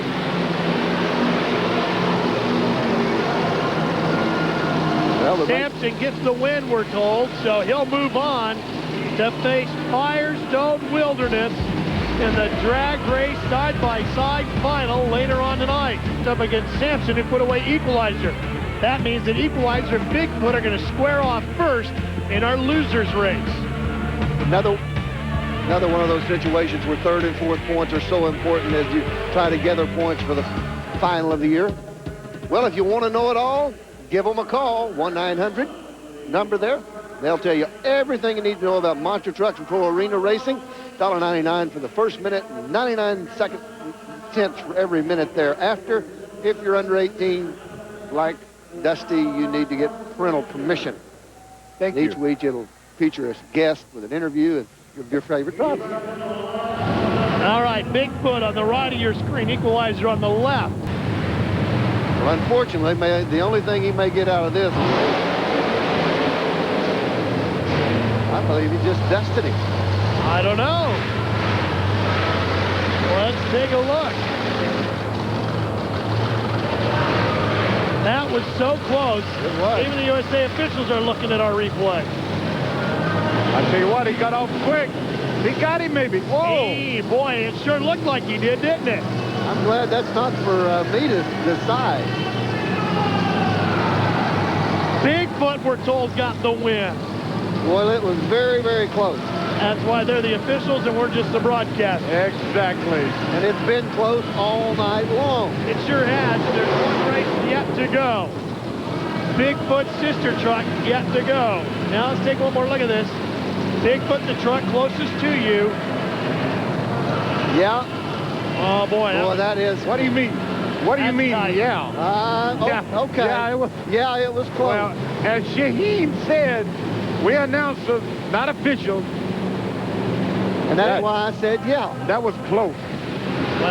Well, did I call this finals before we started tonight about Sampson? Your two trucks. Ready to go. I mean, both my guys are here. Wilderness, my favorite truck of all time, against my new favorite truck, Sampson, of all time. And Bigfoot, my favorite truck of all time, as Equalizer is of all time. That way I covered everybody in the pits, so when I walk through there, they don't throw rods and crankshafts at me. I know, I'm out. I'm just whatever. Here we go. Look at that shot. What a great shot. Firestone Wilderness ready to go against Dan Patrick and Sampson. The finals of the drag. They're staging. Oh, yes. Ford and Chevrolet. This is the way you like for it to end. Whoa, baby. Whoa! Who got it? Dan Patrick launched fantastic off the line. Firestone Wilderness, we're told, gets the win. Eric Meager has done it again. He got the wheel spinning first, that's for sure. Yeah. And that made the difference. Yes, he did. That was a good call. Good race. Firestone Wilderness got him spinning quickly. Launch and leave, and a great job. That young man, he has really come of age in this. Boy, Eric's really doing a good job in that truck. I guarantee that. Eric Meager rocketing to the front of the sport of truck racing, wowing the crowd here in Beaumont and waving to them all as he brings the Firestone Wilderness truck back to victory lane.